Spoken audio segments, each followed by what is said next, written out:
Becoming attractive isn't just about outward appearance, it's about the principles by which you live. You need not only to look confident, sexy, and intriguing, but also to believe that you are beautiful and act accordingly. Whether you are walking down the street or stopping to chat for a moment, if done correctly, everyone within your vicinity will soon think you are attractive. If you want to learn how to become more appealing, consider following these 12 principles to get started.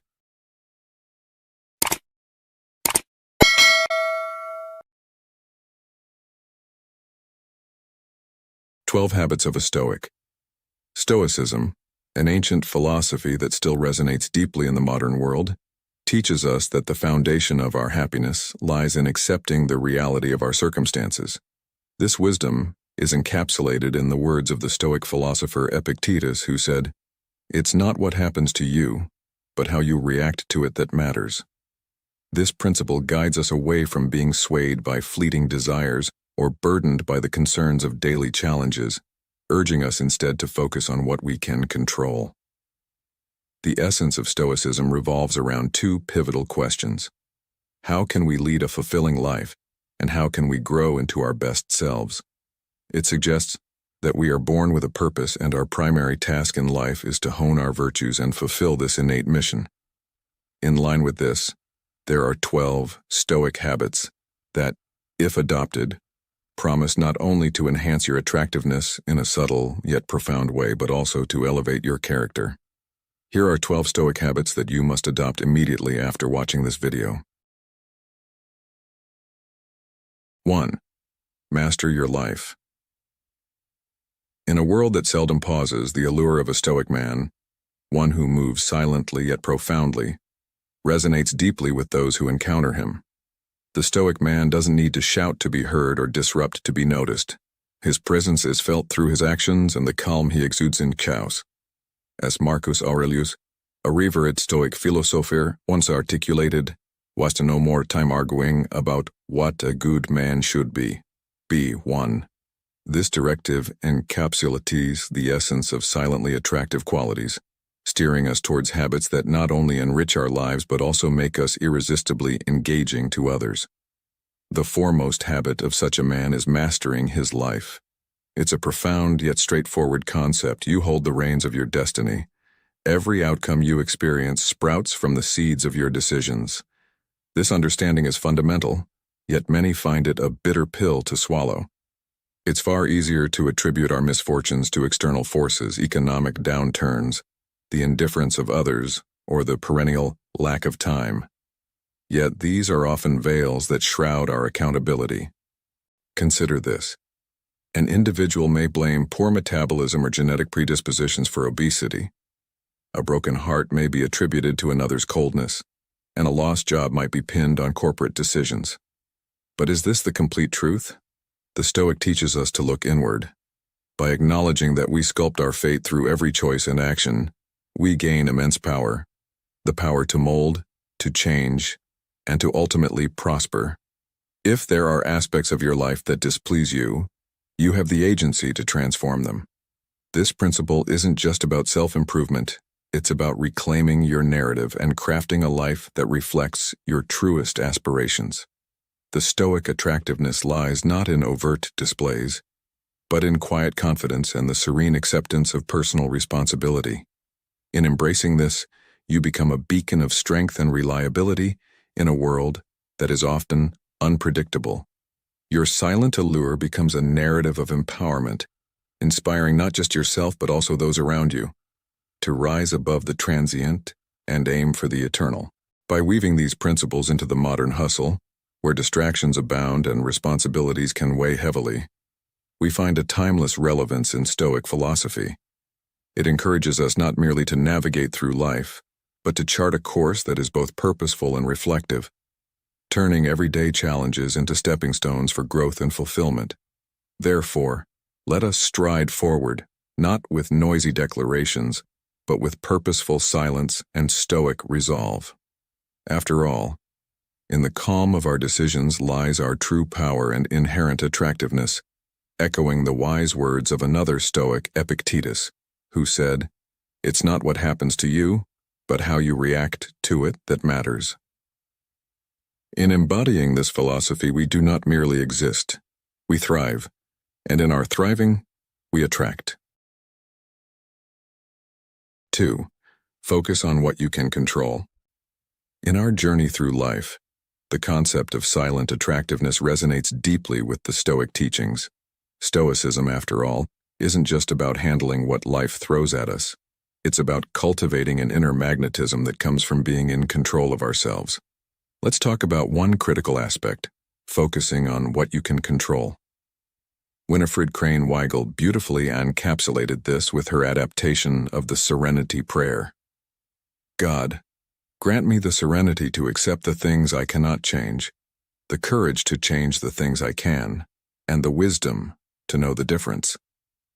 This profound statement sets the stage for understanding the dual nature of our experiences. Those aspects of life we have power over and those we do not. Consider for a moment that you're stuck in traffic, a situation familiar yet frustrating to many. It's easy to feel annoyed, to wish you could magically clear the road. However, this scenario is beyond your control, much like the weather, other people's thoughts, or the unpredictable events of life. Stoicism teaches us to shift our focus from these externalities to the internal, our responses, thoughts, actions, and beliefs. What if, instead of fuming about the traffic, you chose to listen to a podcast, reflecting on how you can utilize this time productively? This switch in perspective isn't just a minor change, it's a radical realignment of our energies from futile resentment towards proactive and positive action.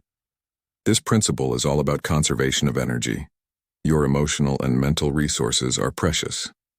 Why drain them on the unchangeable? Imagine you're at work, and a project doesn't go as planned because of factors outside your control. You could spend hours wishing things were different, or you could take a deep breath and focus on your next steps, your future strategies. It's here that Stoicism doesn't just apply to personal peace but becomes a practical methodology for professional and emotional success. Now ask yourself, what are the areas in your life where you've been misdirecting your efforts towards the unchangeable? What could you achieve if that energy was redirected? Engaging with these questions not only deepens your understanding, but transforms your approach to life's challenges. Let's distill this into a lesson you can carry forward. Each day, strive to recognize what's within your sphere of influence and what isn't. Act with intention where you can make an impact, and cultivate peace with what you can't alter. This approach will not only increase your effectiveness but enhance your charisma through a calm, composed demeanor that naturally draws others to you. You become silently attractive, not by trying to be noticed, but by embodying the serenity and confidence that comes from knowing and mastering your domain of control. Thank you for joining us in today's video. Before we move on to the next segment, I'd like to take a moment to express my gratitude to you. It's a pleasure to have you as a member of our community. Please feel free to share your story or personal impressions. Alternatively, if you're unsure of what to say, simply leave a comment saying, "I am a newbie" if you've just joined us, or "I am Stoic" if you've been with us for a while. Your engagement not only signifies your presence, but also serves as a significant motivation for us. All right, let's continue this journey together, shall we? 3. Take action. In the quiet, unspoken strength of a Stoic lies a compelling magnetism, one that does not need to be loud to be felt.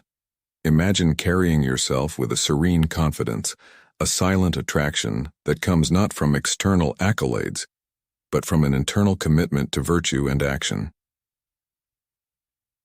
Don't go on discussing what a good person should be. Just be one, Marcus Aurelius once advised, underscoring the Stoic conviction that true character is shown not through words, but through deeds. Often we find ourselves caught in an endless loop of discussion, where the concept of being a good person is endlessly analyzed and debated. However, this does nothing but keep us trapped in a mental maze, recycling the same old thoughts without any real progress. It's crucial to break free from this cycle. Action is the only pathway that leads out of the theoretical and into the realm of the real. Why is it, do you think, that we so often hesitate to take that step? Is it fear of failure or perhaps the discomfort of stepping into the unknown? Remember, you were not born to procrastinate. Stoicism teaches that each of us enters this world with a specific mission, a role to play in the grand tapestry of life. Achieving this mission, fulfilling this role, is what it truly means to live, not just exist. Marcus Aurelius challenges us with a morning reflection. At dawn, when you have trouble getting out of bed, tell yourself, I have to go to work, as a human being. What do I have to complain of, if I'm going to do what I was born for, the things I was brought into the world to do?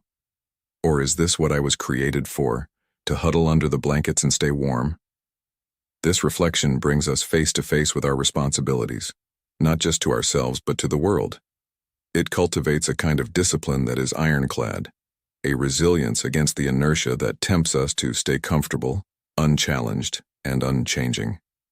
If you seek to embody this discipline, if you strive to cultivate these habits, how will you begin? What small action can you take today to start this transformation? As you ponder these questions, consider the seamless transition into the Stoic practices that define silent attraction.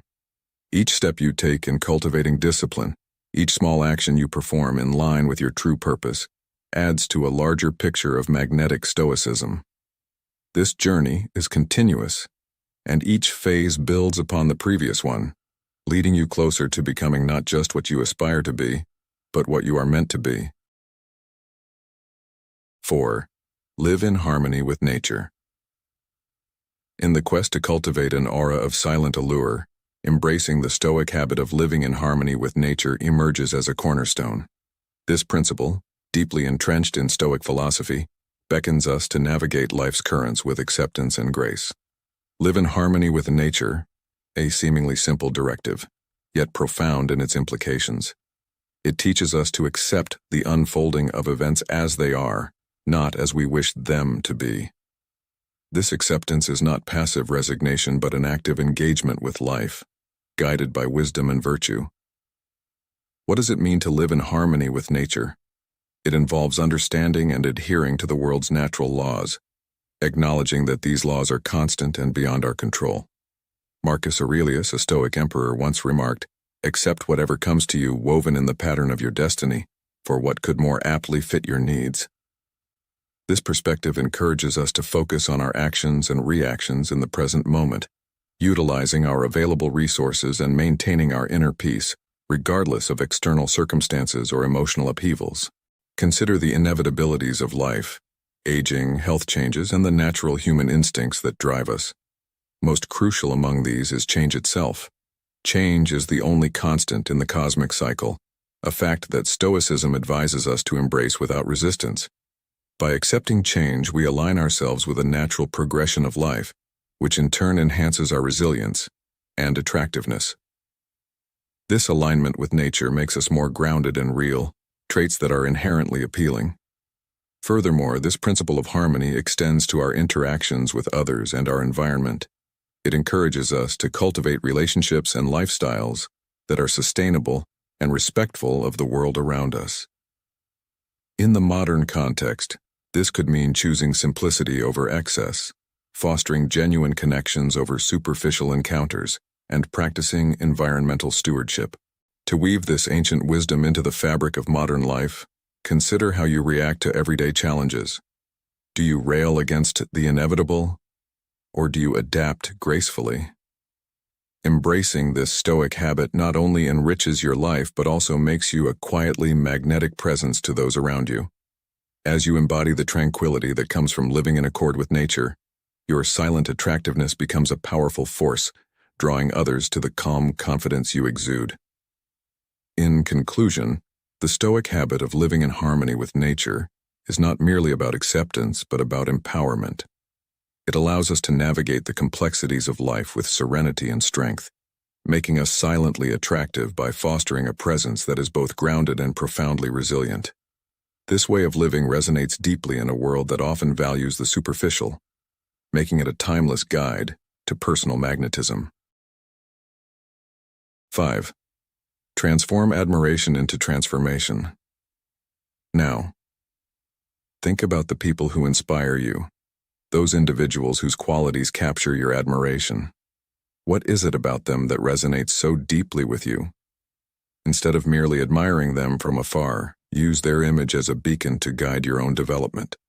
Consider this as if you were seeking advice directly from these role models. Imagine how empowering it would feel to have their wisdom guiding your actions, and act as though they are there, observing and walking alongside you on your path.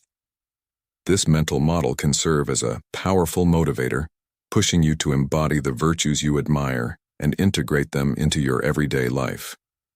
Let me share a story that underscores the impact of this approach.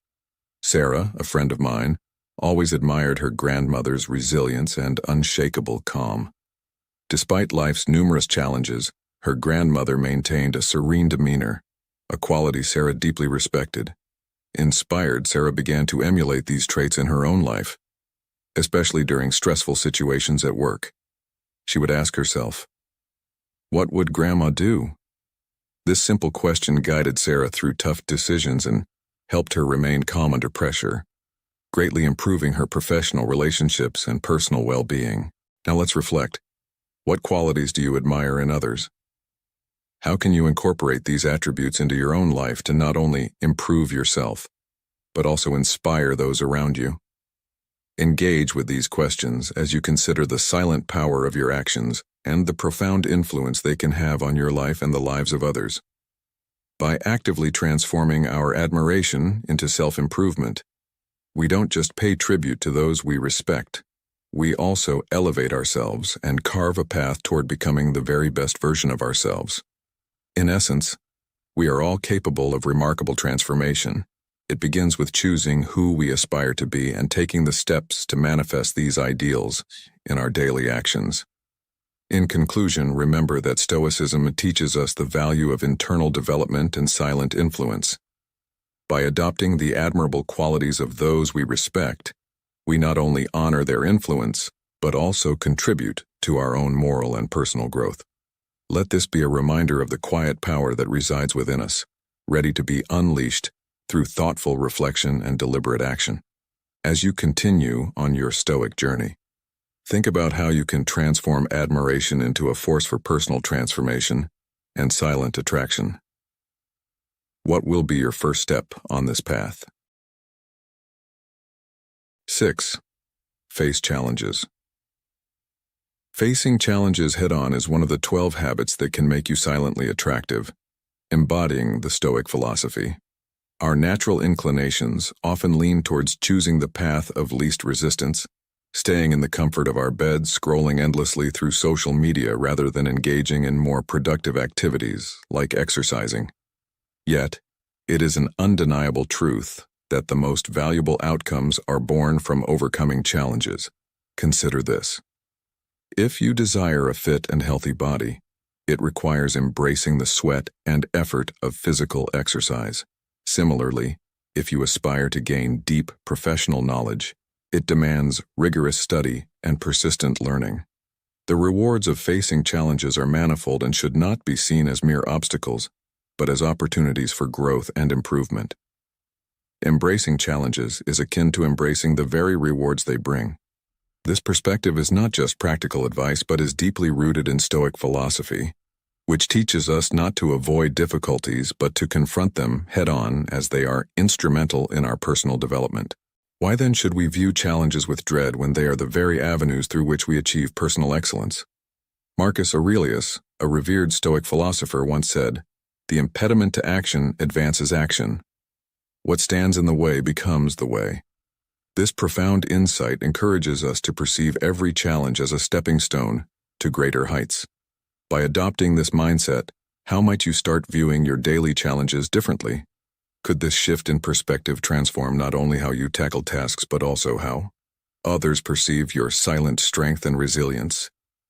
As you ponder these questions, remember that the silent attraction of a Stoic comes not from loud declarations of success but from the quiet, steadfast overcoming of life's hurdles.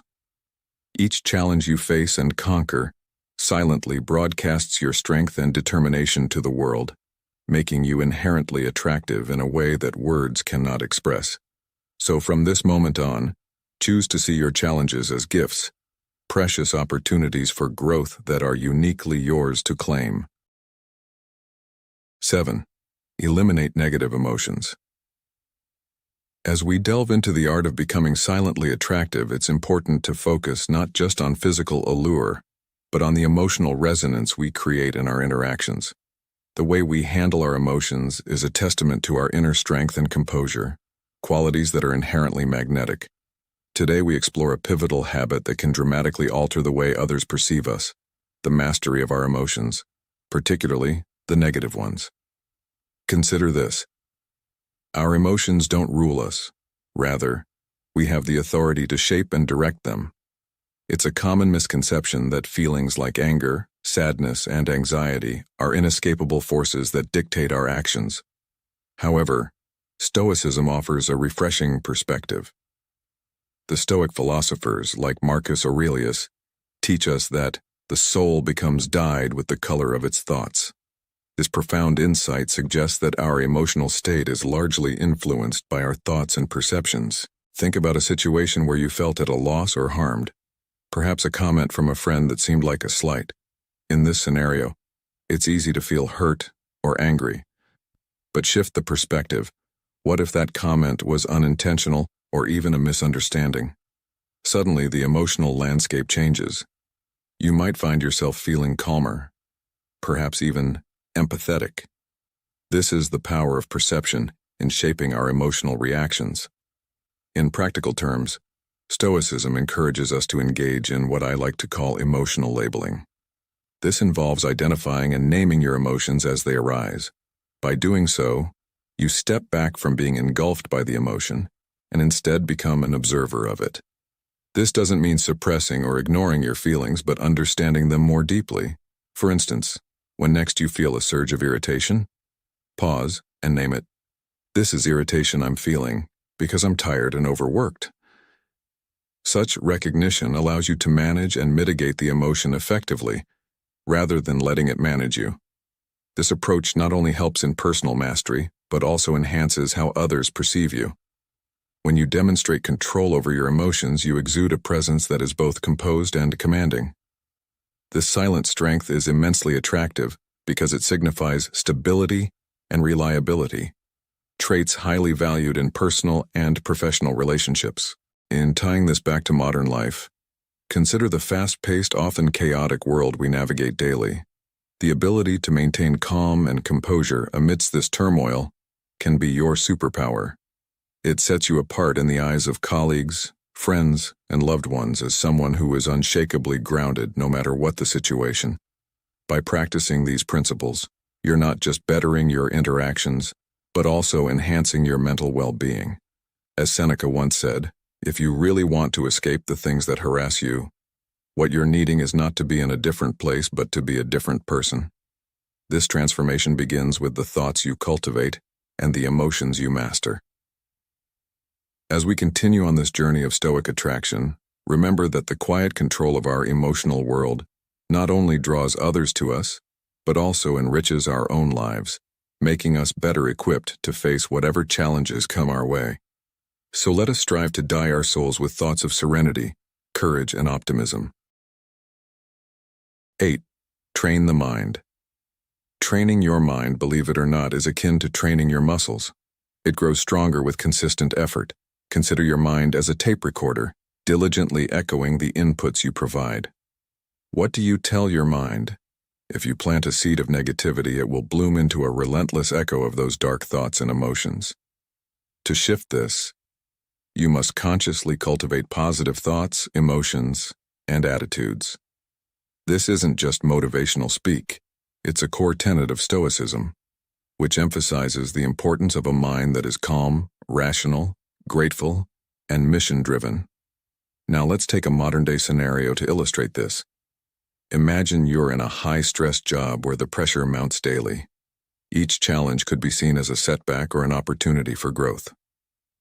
By training your mind to interpret these pressures as opportunities to apply Stoic principles, you not only survive, you thrive. You become silently attractive, not just in demeanor, but through the profound quiet confidence that you project. What would happen if you approached every difficulty with this mindset? Training the mind in Stoicism isn't about suppressing emotions. Rather, it's about directing them in a way that serves you and aligns with your greater goals. It's about being proactive about your mental inputs and sculpting your psyche as if it were clay, knowing that the final shape is one of resilience and composure. This kind of mental discipline doesn't shout for attention, it magnetizes it. People are drawn to those who exude a quiet strength and who react to life's challenges not with frantic panic, but with poised assurance and thoughtful actions. So, how will you begin to train your mind today to become a beacon of Stoic strength? Will you let the random events of life shape your mind, or will you take up the tools of positive thought, rational action, and grateful living to mold it yourself? This, my friends, is the essence of silent attractiveness in the Stoic tradition. A serene confidence that resonates more deeply than words. In closing, remember that the journey of training your mind is a continuous one. Each day offers a new canvas on which to practice the art of mental discipline. The true value lies not just in the attractiveness it bestows upon you, but in the peace and clarity it brings to your life. Cultivate these habits, and watch how they transform not only your perception of the world, but how the world perceives you. 9. Responding rather than reacting. In the bustling currents of everyday life, our primal instincts often drive us to swiftly react to situations with raw emotion. This reactionary impulse, though immediate and sometimes satisfying, is rarely beneficial in the long run.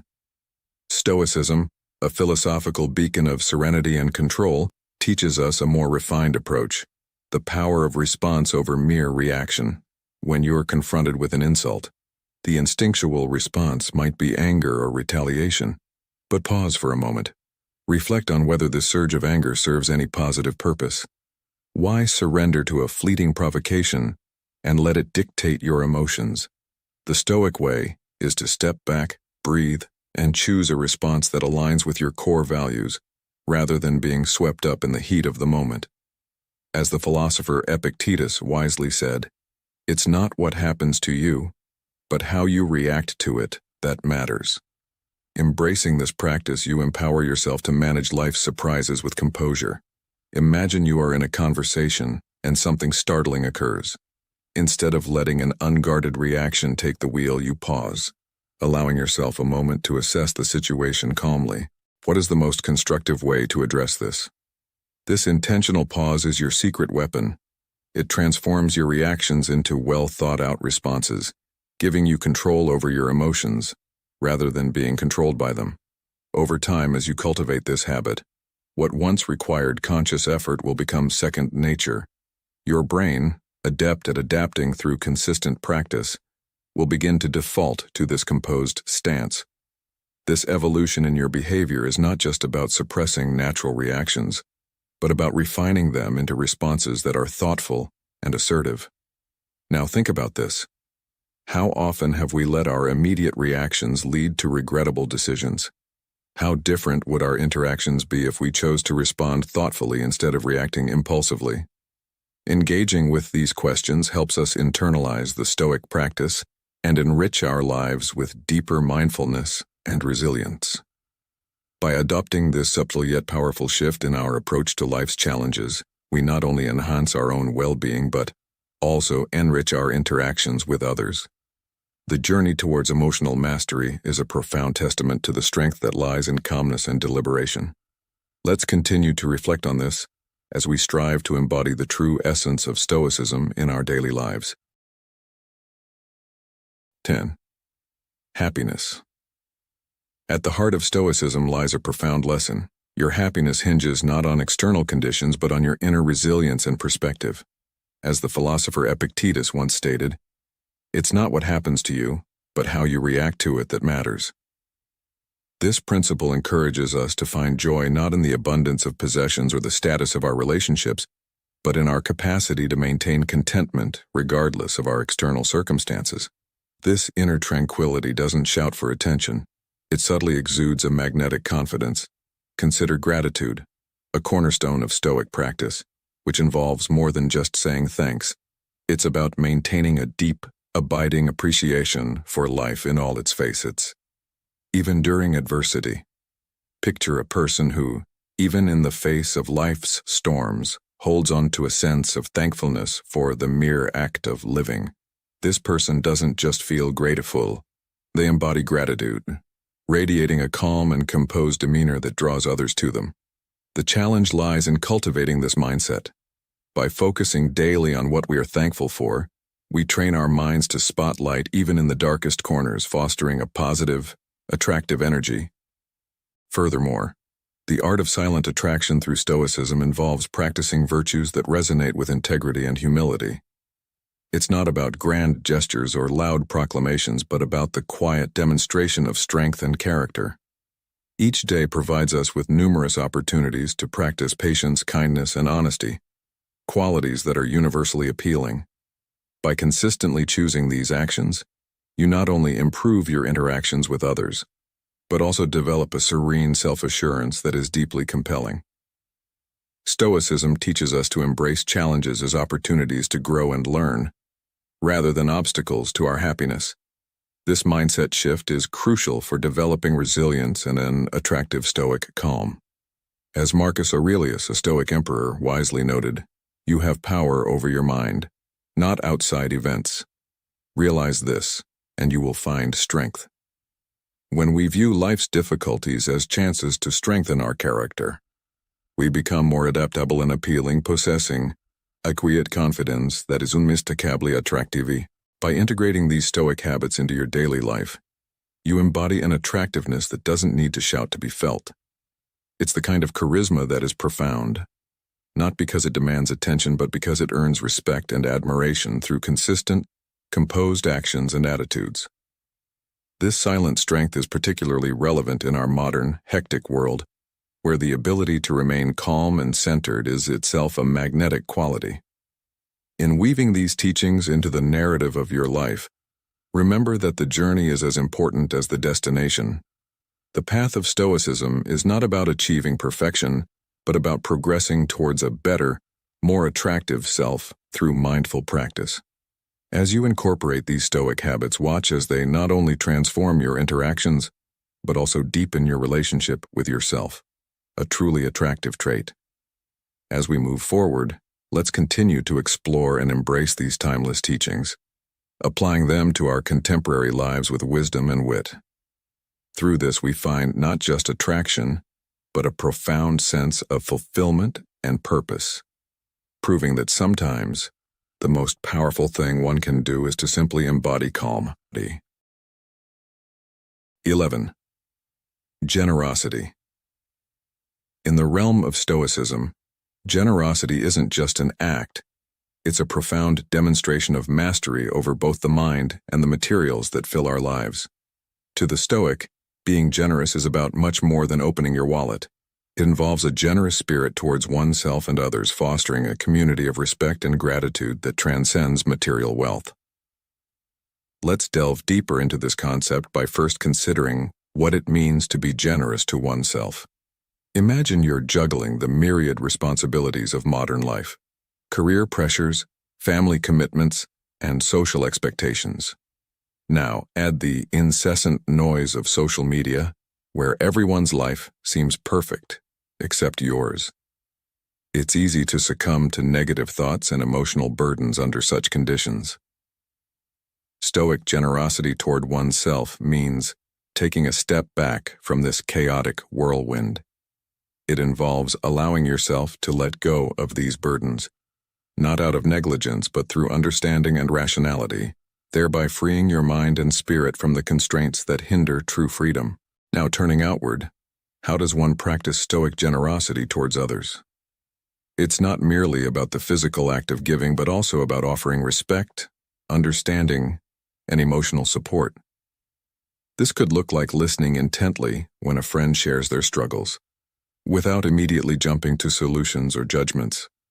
Or perhaps in the workplace, it means offering a word of encouragement to a colleague who feels overwhelmed, recognizing their efforts and validating their experiences.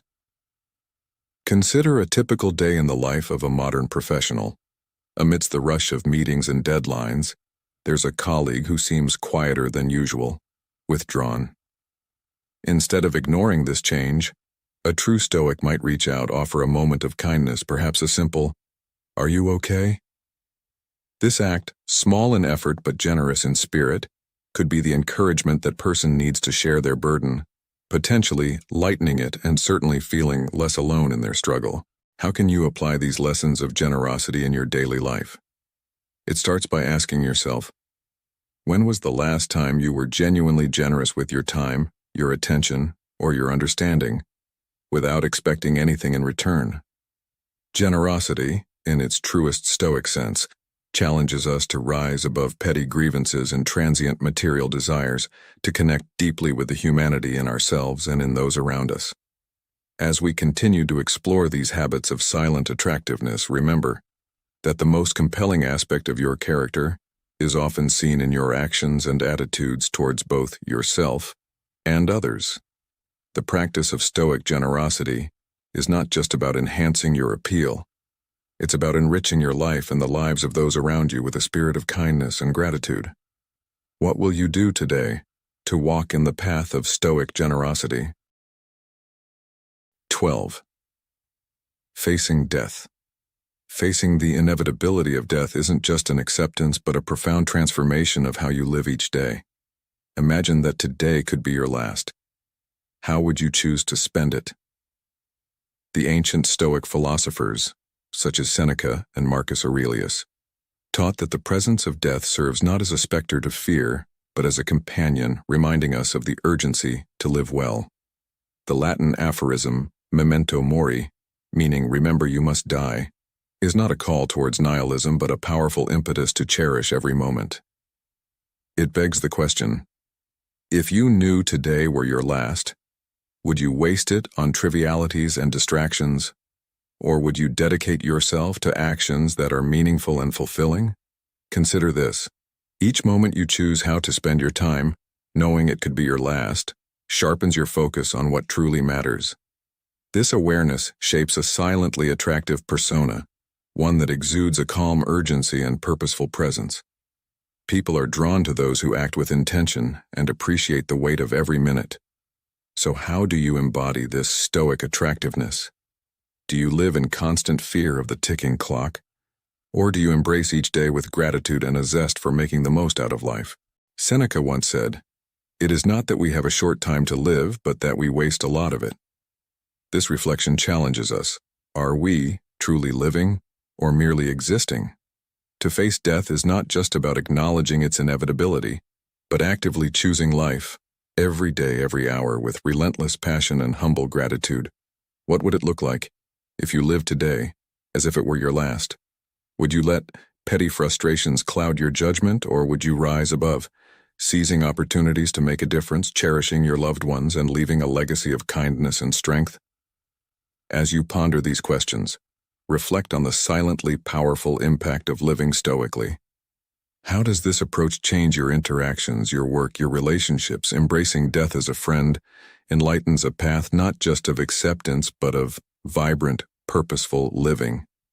It's about making every action count, turning every encounter into something meaningful, and transforming everyday experiences into lasting memories.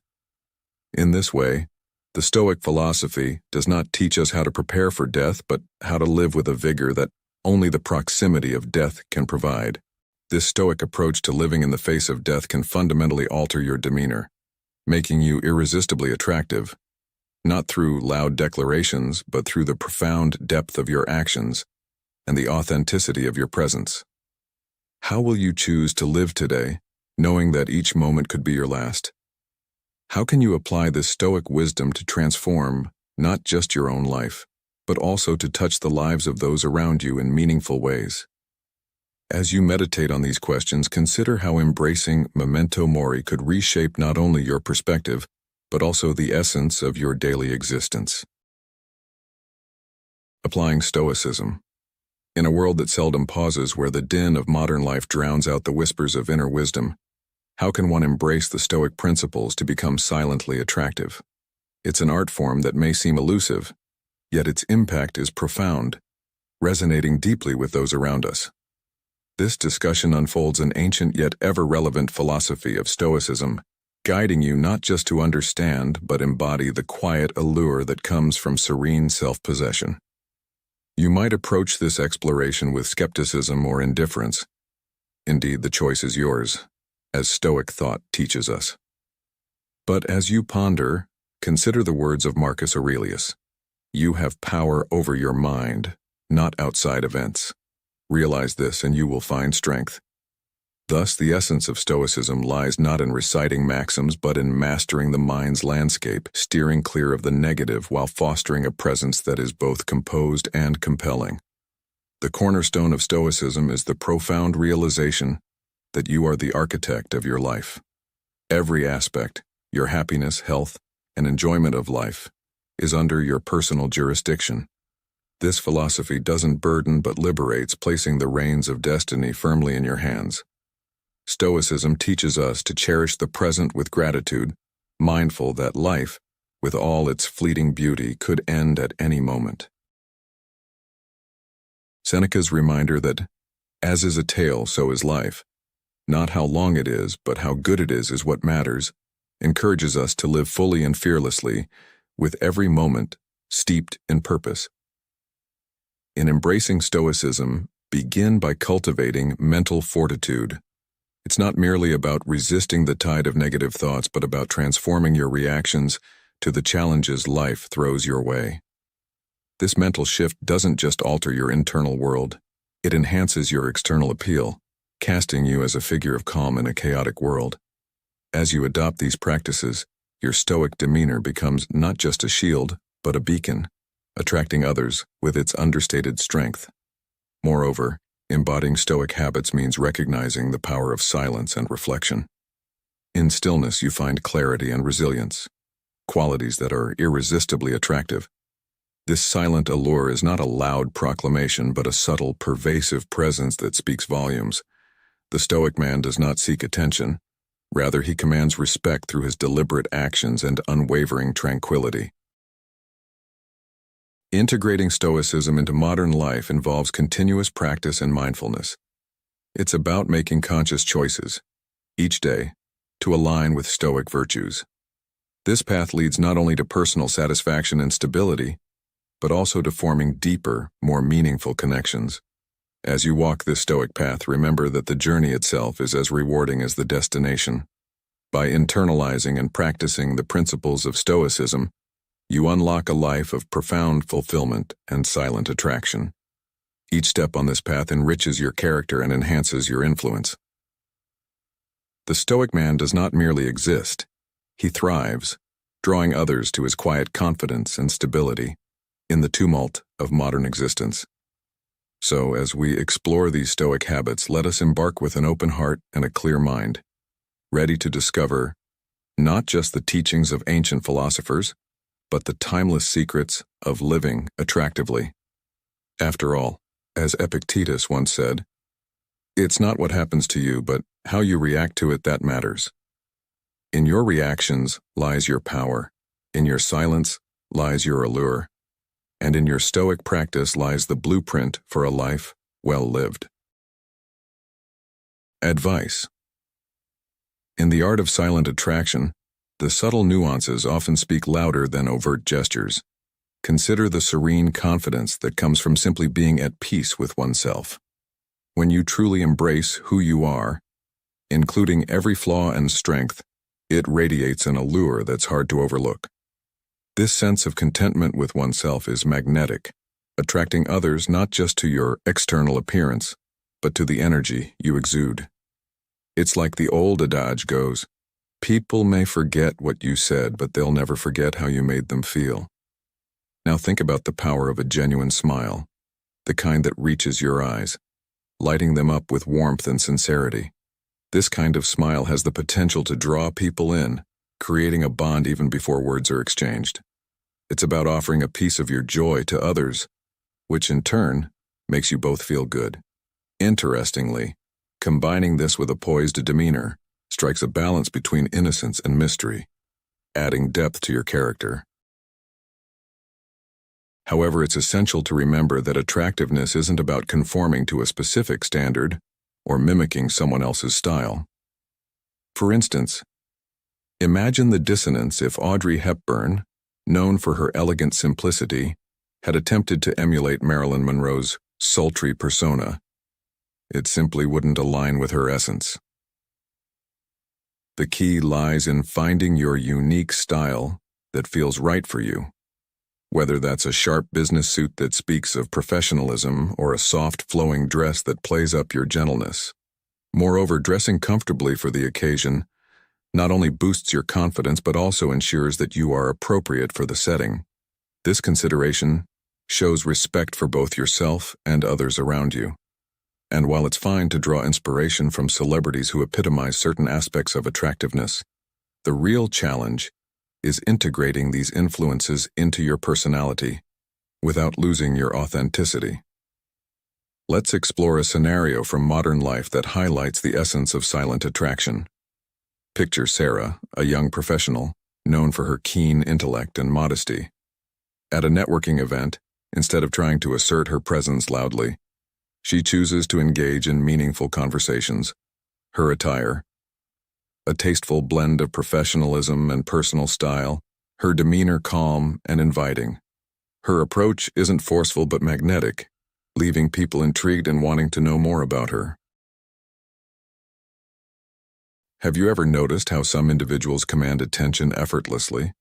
They often share a common trait. They don't try too hard. It's about expressing genuine interest in others, letting relationships develop naturally, and maintaining a bit of mystery. In the pursuit of attraction, it's crucial to be mindful of the fine line between confidence and arrogance. The aim is to present oneself authentically and respectfully, not to project a facade of superiority. Walking with confidence, yes, but without the air of desperation. This is the balance that truly resonates with others. So, what can we take away from this exploration of silent attraction? It's not about the loudness of your voice, but the message you convey through your actions and presence. Being yourself, embracing your style, and interacting with sincerity and respect. These are the habits that foster genuine connections. Are you reflecting your true self in the way you present to the world? Consider this as you think about how you can apply these principles in your own life, enhancing not only how others see you, but also how you see yourself. 10 Principles for Building Ironclad Self-Discipline. The discipline we're discussing here isn't about punishments or external enforcement, and we're talking about self-discipline, the willingness to forego momentary pleasures and overcome trivial excuses to achieve your goals. Why is discipline important? No great achievement comes without discipline.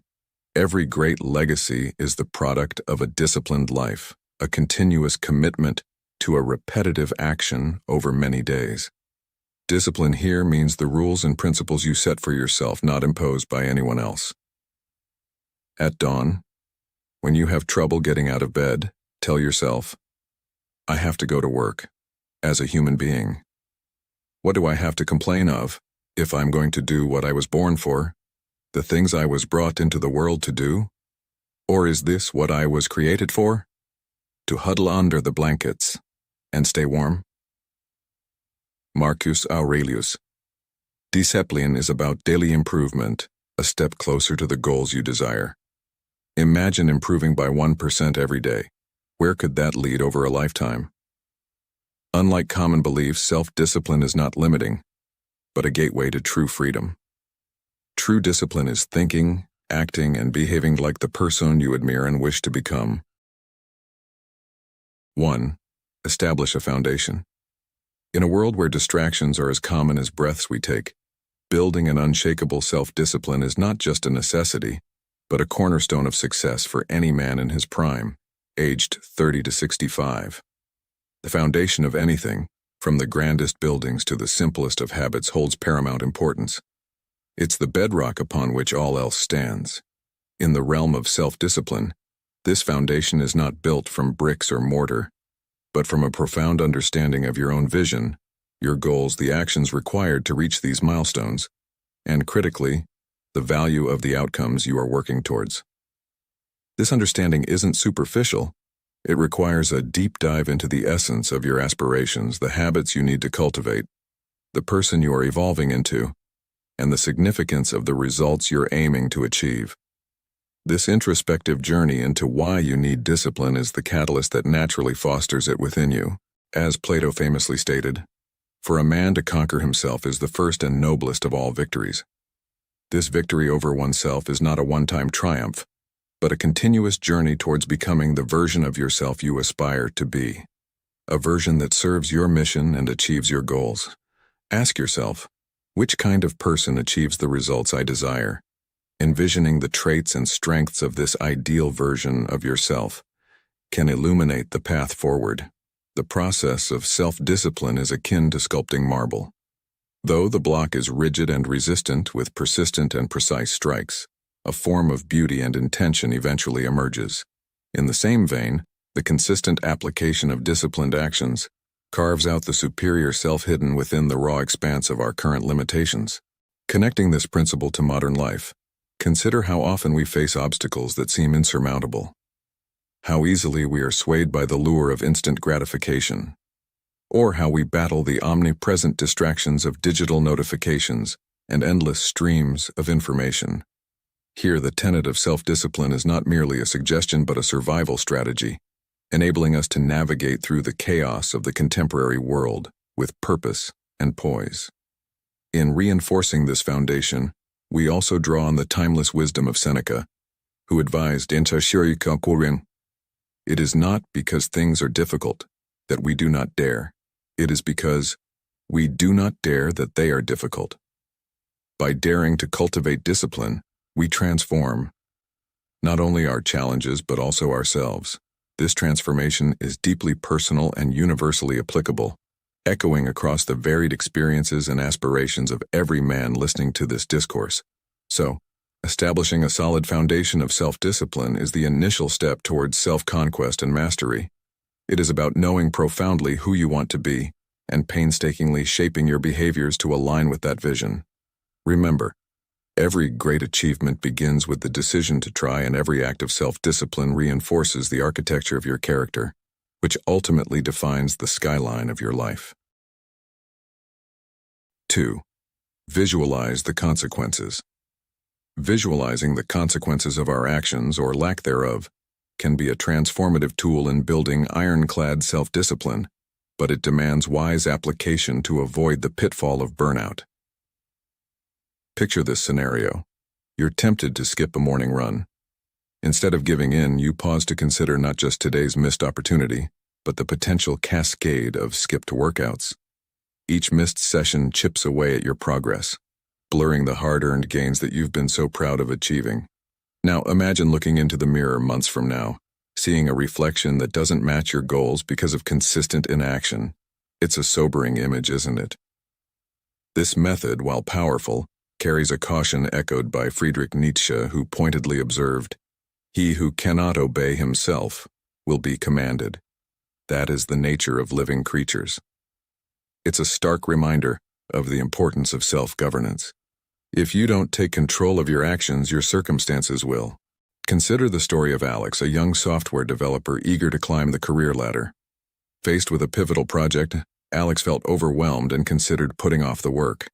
Instead, he visualized the consequences of failing to act: missed deadlines, disappointed colleagues, and a tarnished reputation that could stall his career. This vivid image spurred him into action. Months later, his successful project led to a promotion. This real-life example underscores that the foresight of negative outcomes can be just as motivating as the anticipation of positive ones. Now, ask yourself, what are the long-term impacts of your daily decisions? When you think about skipping a commitment, do you consider how it might affect your future? Remember, the goal of visualizing consequences isn't just to scare ourselves into action, but to create a vivid mental picture of the real outcomes of our choices. It's about linking today's actions with tomorrow's results. As you employ this strategy, balance it with positive reinforcement. Celebrate your successes, no matter how small, and use them as a foundation to propel you forward. This approach ensures that while you're aware of the potential pitfalls of inaction, You're also motivated by the tangible rewards of perseverance and dedication.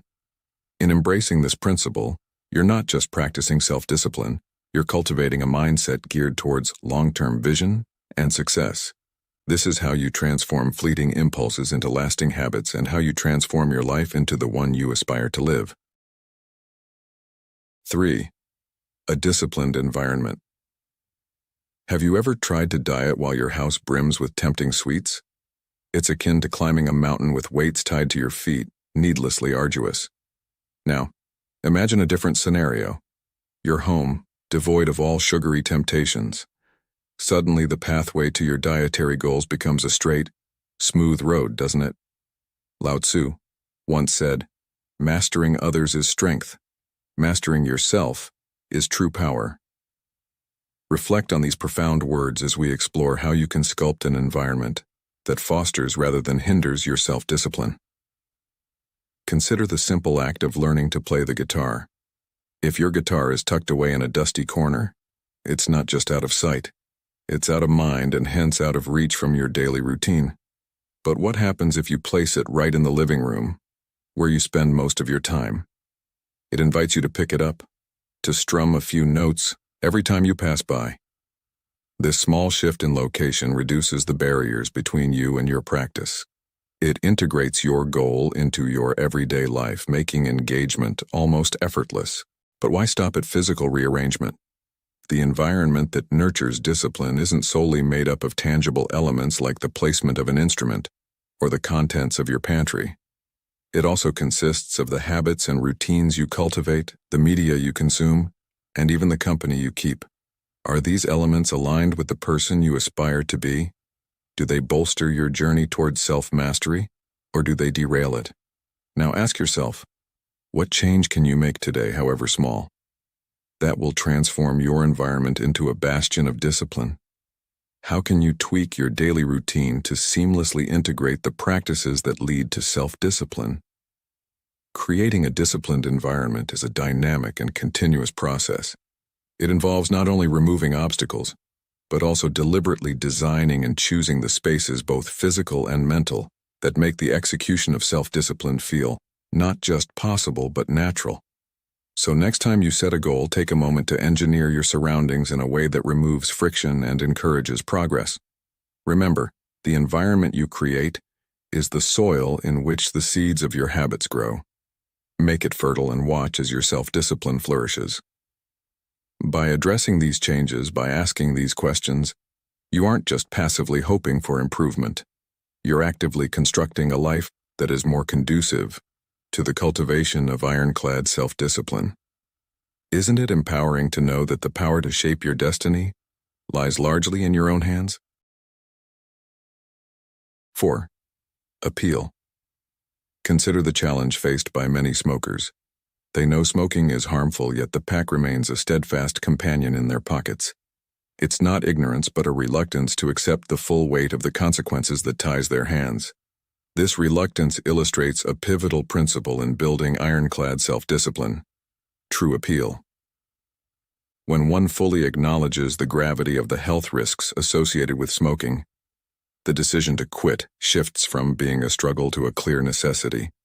Similarly, understanding and accepting the benefits of positive habits can transform them from chores into choices you eagerly embrace. This concept of appeal extends beyond simple likes or dislikes. It delves into the psychological underpinnings of our behavior. For instance, comprehending not just that exercise is good for health, but how it specifically enhances your life, increasing longevity, improving mental health, and boosting energy levels, makes the habit much more appealing. It's about painting a vivid picture of the positive outcomes, making them so desirable that the old, harmful habits lose their grip. Renowned philosopher Seneca once said, "It is not because things are difficult that we do not dare. It is because we do not dare that they are difficult." This sentiment echoes the idea that stepping into a disciplined life is about shifting our mindset from avoidance to engagement. By daring to confront and accept the full implications of our actions, we unlock a more disciplined and decisive self. To embed this principle deeply into your life, Start by studying the specific detriments of your bad habits. Document them, reflect on them, and let them sink in. Then, juxtapose these with the detailed benefits of good habits. This isn't just about making a list, it's about feeling the immediate and long-term impacts in your life, making the good habits undeniably more appealing. Moreover, integrating famous quotes into this narrative not only enriches the message, but also enhances its credibility and relatability. Consider the words of José Eduardo dos Santos. There is no magic wand that can resolve our problems. The solution rests with our work and discipline. His words remind us that discipline is not inherited or bestowed. It is built through conscious, consistent effort and a robust understanding of what each choice entails. In a world brimming with instant gratification, the appeal of long-term benefits is often overshadowed by the lure of immediate pleasures. Yet, by shifting our focus and fully embracing the consequences of our actions, both good and bad, we pave the way for a life not just lived but led with purpose and awareness. By weaving these narratives together, using connecting phrases that maintain the flow and emotional engagement of the content, we create a seamless, compelling narrative. It's about guiding you not through coercion but through enlightenment, where each choice is a stepping stone to a better, more disciplined self. This approach retains the essential elements of the original content while expanding on them and integrating philosophical insights, thus making it both instructive and inspiring for an audience seeking practical guidance in self-discipline. 5. The 5-second rule. In a world constantly buzzing with new ideas and endless distractions, the 5-second rule emerges as a vital tool for those seeking to cultivate ironclad self-discipline. This principle is not about the folklore concerning food touching the floor. Rather, it's about seizing the moment and acting within 5 seconds of conceiving an idea. The rationale is straightforward. If you don't spring into action within those crucial seconds, the moment slips away, possibly forever lost to the whirlwind of daily life. Renowned leadership expert John C. Maxwell captures this essence perfectly when he says, "Small disciplines repeated with consistency every day lead to great achievements gained slowly over time." This quote isn't just about motivation, it's a blueprint for building the resilience and persistence needed to achieve long-term goals. Imagine you're at work, and suddenly you think of a solution to a problem that's been nagging you. Instead of jotting it down for later, apply the 5-second rule. Count down from 5, and start outlining your solution immediately. This practice trains your brain to act decisively and can dramatically enhance your productivity and focus. But why does this simple rule work? It bypasses the brain's tendency to overthink and procrastinate. By acting swiftly, you leverage the initial burst of energy that comes with inspiration, which is often diluted by hesitation and doubt as time passes.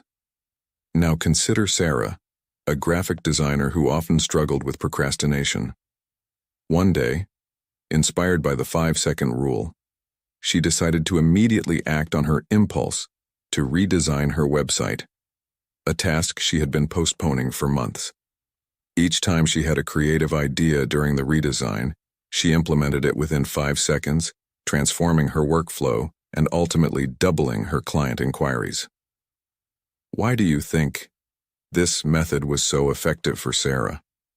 Could it be that acting without overthinking allowed her creativity to flourish? As you incorporate the 5-second rule into your daily routine, observe the changes in how you manage tasks and make decisions.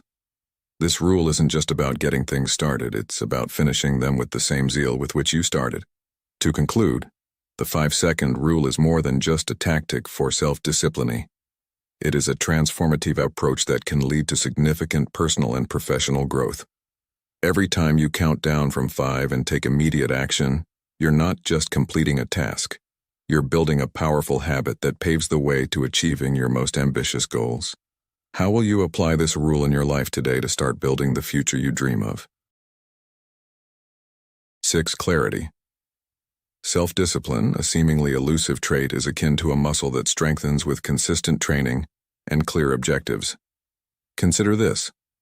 Why do some people find it so hard to quit habits like smoking? Often, It's because the immediate dangers of smoking don't manifest for years, obscuring the real risks. Likewise, the benefits of positive actions such as weight loss are not immediately visible, making it difficult to stay motivated. How can you make this process clearer and, by extension, boost your self-discipline? The answer lies in visibility and reward.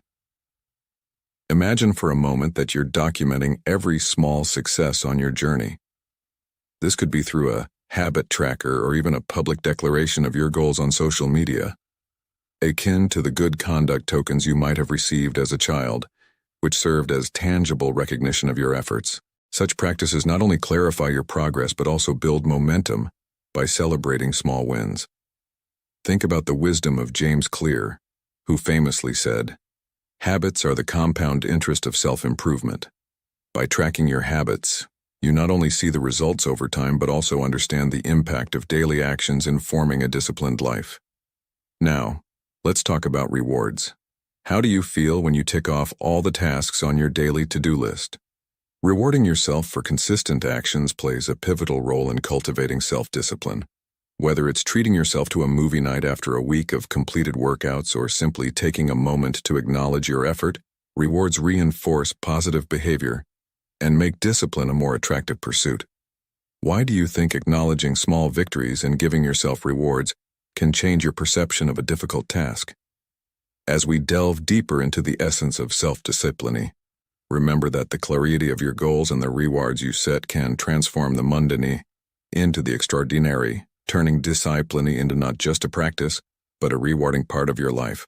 By making the invisible visible and the future rewards immediate, you craft a clearer, more attainable path to self-discipline. 7. Reward and punishment. To cultivate a fortress of self-discipline, one must judiciously balance the scales of reward and punishment, a tactic that resonates deeply with the teachings of ancient Stoicism and modern behavioral science alike. The essence of building and sustaining discipline lies not just in the rigidity of routines, but also in the intelligent leveraging of our own desires and aversions. Consider the power of reward. Engaging in activities you delight in as a treat for adhering to your discipline can significantly bolster your resolve. For instance, if you aim to make running a daily habit but cherish your evenings spent watching TV, transform your television time into a reward contingent on the completion of your run. Such a strategy ensures that the pleasure of indulgence is not only guilt-free but earned, thereby reinforcing your commitment each day. The Stoic philosopher Seneca once remarked, "It is part of the cure to wish to be cured," reminding us that the desire for improvement is integral to the discipline itself. In the same vein, why not amplify the utility of what you already possess? If a treadmill occupies space in your home, marry your habit of watching TV to using the treadmill. This fusion not only makes your engagement with TV more active, but also ingratiates a healthy habit into what might be considered a passive activity. Now consider the flip side: punishment. The idea here is not to be harsh, but to create stakes that deter backsliding.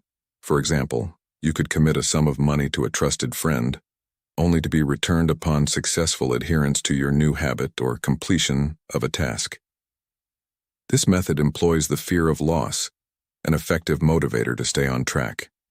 Alternatively, leveraging social accountability can be incredibly potent.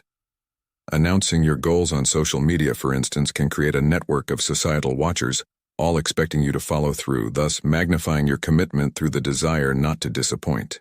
In the modern hustle of our lives, where distractions are myriad, these principles of self-discipline are not just helpful, they are essential. They bridge the ancient wisdom with contemporary challenges, making the advice not only relevant, but necessary.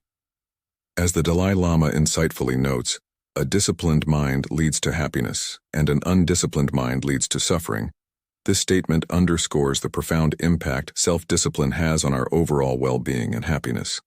Incorporating these strategies into your life isn't merely about sticking to a plan. It's about enriching your life, about transforming daily struggles into opportunities for growth and self-improvement. The journey toward self-discipline is a testament to one's character, a continual path that, while sometimes steep, leads to the peak of personal achievement and satisfaction. By linking our daily actions with meaningful rewards and considered consequences, we forge a version of ourselves that is not only better disciplined, but fundamentally happier and more fulfilled. 8. Conditions. In today's world where distractions are merely a click away, cultivating ironclad self-discipline is akin to building a fortress around your goals. Let's dive into a crucial principle: setting conditions. Our minds naturally thrive on structure. We appreciate when there's a clear cause and effect, a straightforward if this, then that scenario. This cognitive preference can be harnessed to boost your self-discipline by crafting personal rules that guide your daily actions towards positive habits. Consider this. If you encounter stairs, choose to take them. This simple decision not only increases your physical activity, but also strengthens your resolve. Or perhaps, before you tuck in for the night, commit to reading 10 pages of a book. This not only enriches your mind, but also helps in winding down effectively. Maybe you set a steadfast rule. At 5 p.m. sharp, daily exercise becomes non-negotiable.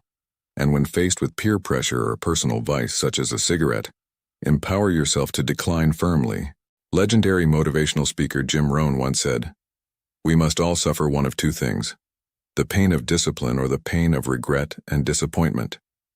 This statement resonates deeply, underscoring that discipline, though challenging, steers us away from the future anguish of missed opportunities and unfulfilled potential. Voice your intentions out loud. When you articulate what you intend to do, it does more than just echo in your ears. It reverberates through your psyche and reinforces your commitment, turning a whispered promise into a tangible action. Emily, a software developer, found herself in a rut, struggling with procrastination and feeling overwhelmed by her projects. Her breakthrough came when she decided to apply this principle of setting conditions. She started small. If it's lunchtime, I won't eat at my desk. This simple rule led her to take proper breaks and clear her mind, improving her afternoon productivity. Encouraged by this success, she set more conditions. If I haven't completed my main task by 3 p.m., I'll stay off social media until it's done. Gradually, these small victories culminated in a more disciplined workflow and a happier, more fulfilling life. How about you? What conditions could you set right now that would lead you towards the habits you aspire to develop? Reflecting on this could be your first step towards a transformed life. Remember, the journey of self-discipline is not about restriction, but about liberation from the chaos of inconsistency. By setting clear, actionable conditions for yourself, you not only foster a strong discipline, but also craft a life that feels more organized, purposeful, and aligned with your deepest values. In the end, it's about choosing the pain of discipline over the pain of regret, thus embracing a life of fulfillment and achievement. What will your next step be? 9. Start small. Embark on the journey of building ironclad self-discipline by embracing the concept of starting small. Often, the mere thought of undertaking a significant change can be daunting, but remember, the smallest step forward is still a step in the direction of your goals. Let's imagine you dream of running a marathon. Rather than being overwhelmed by the distance, begin simply by putting on your running shoes and stepping outside. Just walk. Likewise, if your goal is to cultivate a reading habit, start by reading just one page. Dwayne "The Rock" Johnson once said, "We do today what they won't, so tomorrow we can accomplish what they can't."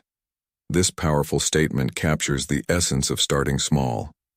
By committing to seemingly minuscule actions, you are laying the groundwork for future successes that others might only dream of. It's about making progress in such incremental steps that refusal feels impossible. Can you think of a task so small that you couldn't possibly say no to doing it? In the beginning, aim for consistency rather than intensity. Dedicate just 1 or 2 minutes each day to your new habit. Whether it's meditation, writing, or any other practice, keep it brief. Persist with these tiny increments for at least the first 5 days or a week.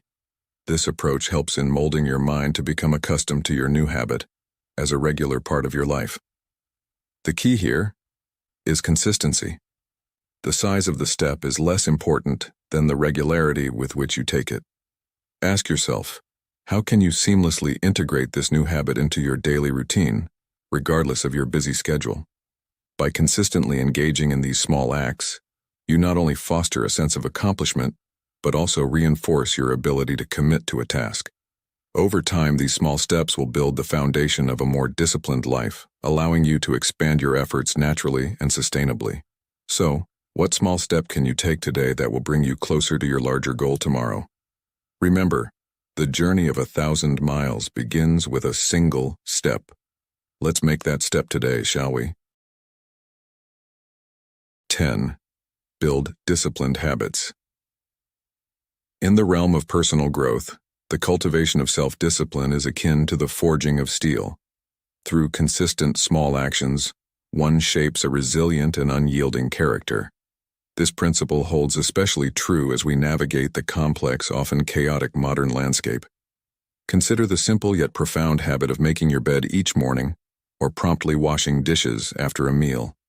These mundane tasks, though seemingly trivial, lay the foundation for a disciplined lifestyle, training you to maintain order and persistence in all facets of life.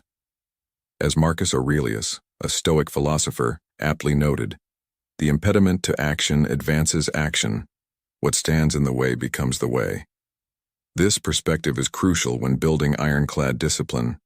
If you set out to achieve a beneficial goal, approach it with unwavering commitment and immediacy. Procrastination is the enemy of progress, and by eliminating hesitation, you reinforce your resolve to succeed. Moreover, the journey to master self-discipline involves continuously pushing beyond your comfort zone. This repetitive practice is not about seeking discomfort for its own sake, but about expanding the boundaries of your capabilities.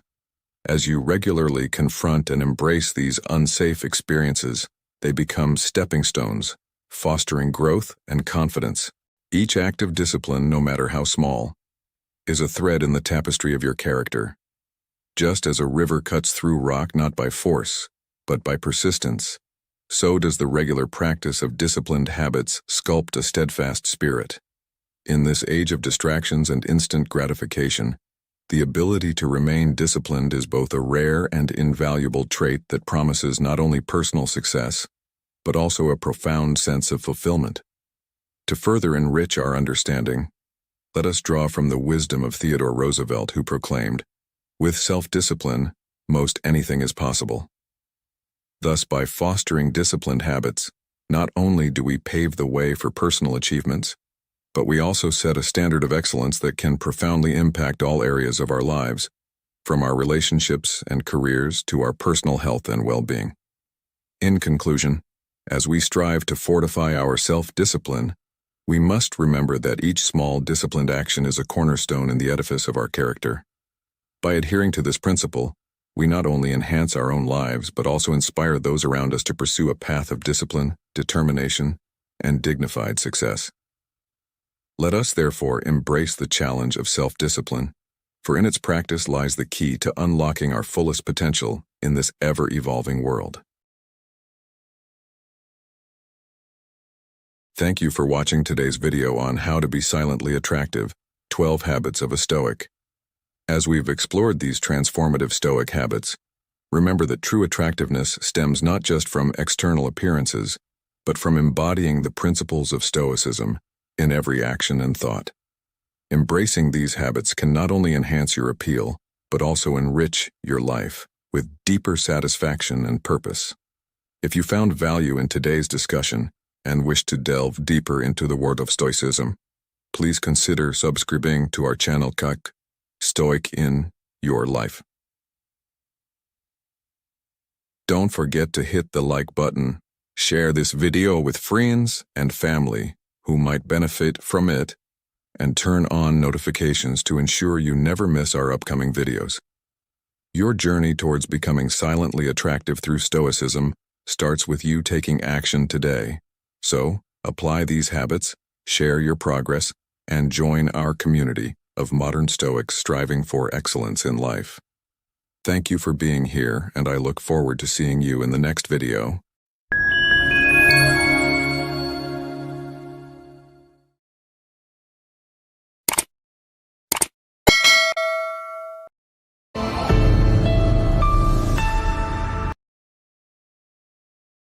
11 Stoic Things Introverts Secretly Love. Marcus Aurelius once remarked, "Nowhere can man find a quieter or more untroubled retreat than in his own soul." This resonates deeply with introverts, who are often seen as reticent and introspective, choosing to step back from the constant buzz of society. Despite their quiet demeanor, introverts possess a rich inner world, embracing activities and environments that align with their calm and collected nature. Much like the principles of Stoicism, they may not seek the spotlight or the chaos of crowded venues, but they cherish deep connections, meaningful conversations, and the tranquility that aligns with their core values. In today's episode on Stoic in Your Life, we delve into the 11 Stoic things introverts secretly love through the lens of Stoicism. Join us as we explore these hidden treasures, affirming that silence, indeed, holds its own profound eloquence. Number 1. Having the house to themselves. In the quietude of solitude, where the world's cacophony fades into a whisper, introverts find a sanctuary. Having the house entirely to themselves is not merely a preference, but a profound source of rejuvenation. It's here in the unobserved corners of solitude that they can truly relax, unfettered by the pressing demands or the expectations of others. As Seneca once aptly noted, true happiness is to enjoy the present without anxious dependence upon the future. This cherished solitude is not born from a lack of love for family or friends. Rather, it stems from the deep-seated need for introspection and personal space, a time to recharge one's mental batteries. For introverts, the presence of others can sometimes act as a barrier to comfort, making it challenging to unwind fully. The solitude of being home alone offers a precious reprieve from this social navigation, providing the freedom to engage in personal interests, reflect, or simply bask in the quiet. In these moments alone, introverts are free from judgment and the continuous need to explain their behaviors or choices. They can follow their own rhythms, whether it's reading a book, pondering life's mysteries, or engaging in a creative pursuit, all without the subtle but persistent gaze of outside observers. Here they can be themselves in the most unfiltered sense, embracing and enjoying their quirks without explanation or interruption. Connecting these practices to modern life, it's crucial to recognize and respect these needs for solitude, especially in a world that often prizes constant connectivity and social interaction. For introverts especially, the ability to withdraw periodically is not a luxury, but a necessity for emotional and psychological well-being. Thus, embracing these moments of solitude can lead to a more balanced, reflective life, deeply aligned with Stoic principles of inner tranquility and self-sufficiency. To all introverts, and indeed anyone who finds solace in solitude, remember the words of Marcus Aurelius. Nowhere can man find a quieter or more untroubled retreat than in his own soul. Let us take this to heart and seek out those quiet moments, for in them we find our truest selves and our deepest joys. Number 2. Going for long walks alone. Going for long walks alone offers a unique and cherished solace for many introverts. Have you ever noticed how refreshing it is to step outside, feeling the gentle brush of the wind, hearing the subtle rustle of leaves, and fully immersing yourself in the ambiance of your surroundings? This simple act of walking alone provides introverts with a precious opportunity to be alone with their thoughts, to reflect without interruptions. For introverts, the value of solitude cannot be overstated. It is during these quiet moments, while taking in the sights, sounds, and smells of nature, that they find themselves free to let their minds wander. This wandering is not aimless, though. It is a purposeful exploration of their inner landscape, where thoughts and feelings can be processed at a natural pace, away from the noise of everyday life. Imagine you've had a challenging day at work, filled with meetings, deadlines, and constant interaction. The moment you step out for a walk, the change of environment acts like a soft reset button. The solitude of the walk allows you to sift through the day's events, categorize emotions and reactions, and slowly, but surely, gain clarity. You begin to see solutions to problems that seemed insurmountable just hours before. Isn't it remarkable how a simple act of walking can clear the mental fog?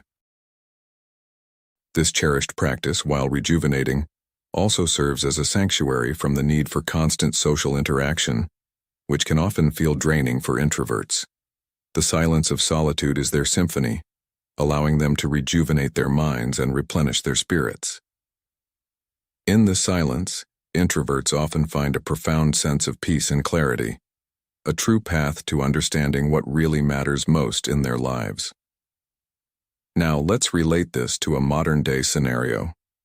Consider Michael, a software developer who, after a particularly taxing week, filled with complex project deadlines and intense brainstorming sessions, felt overwhelmed and disconnected. Deciding to disconnect from the digital world, he ventured out for a long walk through the local park. As the evening sun dipped below the horizon, Michael found his stride along the winding paths, each step helping him shed the weight of his professional obligations. By the time he returned home, his earlier anxiety was replaced with a creative solution for his project. He had transformed his stress into productive insight simply through the act of walking alone. Why do you think walking alone has such a profound impact on introverts? Could it be the rhythmic nature of walking that soothes the mind, or perhaps the opportunity to step away from life's demands and reconnect with oneself? As we consider these questions, it's essential to recognize the profound lesson hidden in this simple activity. Walking alone is not just about physical movement. It's a meditative practice that nurtures mental and emotional well-being. It teaches us the importance of giving ourselves permission to step back, to breathe, and to reconnect with what truly matters. In our fast-paced world, where we often rush from one obligation to the next, embracing such moments of solitude can be transformative. So, next time you feel overwhelmed or disconnected, remember the power of taking a long, solitary walk. It's a simple, yet effective way to regain your balance and find clarity. A walk is not just a walk. It's a path to peace and a clearer mind. Number 3. Shopping online. Imagine you're an introvert. The thought of navigating through crowded aisles, the cacophony of noises, and the inevitable small talk that accompanies shopping in a physical store might seem daunting, doesn't it? Now consider the serene alternative offered by online shopping, a haven where you can explore and purchase everything you need from the quiet comfort of your own home. This method of shopping is not just a convenience, it's a profound relief for many introverts. Why, you might wonder, is this form of shopping so appealing to those who cherish their solitude? Firstly, it eliminates the overwhelming sensory overload of crowded spaces and loud environments. Marcus Aurelius once said, "Very little is needed to make a happy life. It is all within yourself, in your way of thinking." This resonates deeply with the introverted way of thinking, where peace and internal comfort are paramount. Online shopping offers a pathway to maintaining that peace. Moreover, the boundless variety of options available online surpasses what's typically available in physical stores. Introverts, who often take pleasure in careful consideration and deliberate decision-making, find this particularly beneficial. It allows them the space and time to think about their purchases, to weigh their options without the pressure of a salesperson or the impulsive decisions that can come from in-store browsing. Have you ever experienced the relief of finding exactly what you were looking for, without compromise or the fatigue of store hopping? And perhaps the best part, online shopping spares introverts the often dreaded casual small talk with acquaintances, or even friendly store assistants. Instead of rehearsing dialogues or feeling the strain of spontaneous conversation, introverts can relish in the quiet process of selecting, reviewing, and purchasing products. This can be a subtle yet profound joy. So, I invite you to reflect. How does the thought of shopping online make you feel compared to the traditional in-store experience? Do you find a sense of relief in knowing that this alternative exists, especially tailored to your inherent need for quiet and space? As you ponder this, remember that the choices we make in our daily routines, like opting for online shopping, are not just about convenience. They're about aligning our external environment with our internal needs, which is a core principle of Stoic philosophy. It's about choosing serenity and thoughtfulness over discomfort and noise, choices that, while seemingly small, can significantly enhance our well-being. Number 4. Working from home. In an era where the professional landscape is ever-evolving, many have discovered the profound joys and efficiencies of working from home. Particularly for introverts, this mode of working isn't just a convenience, it's a sanctuary.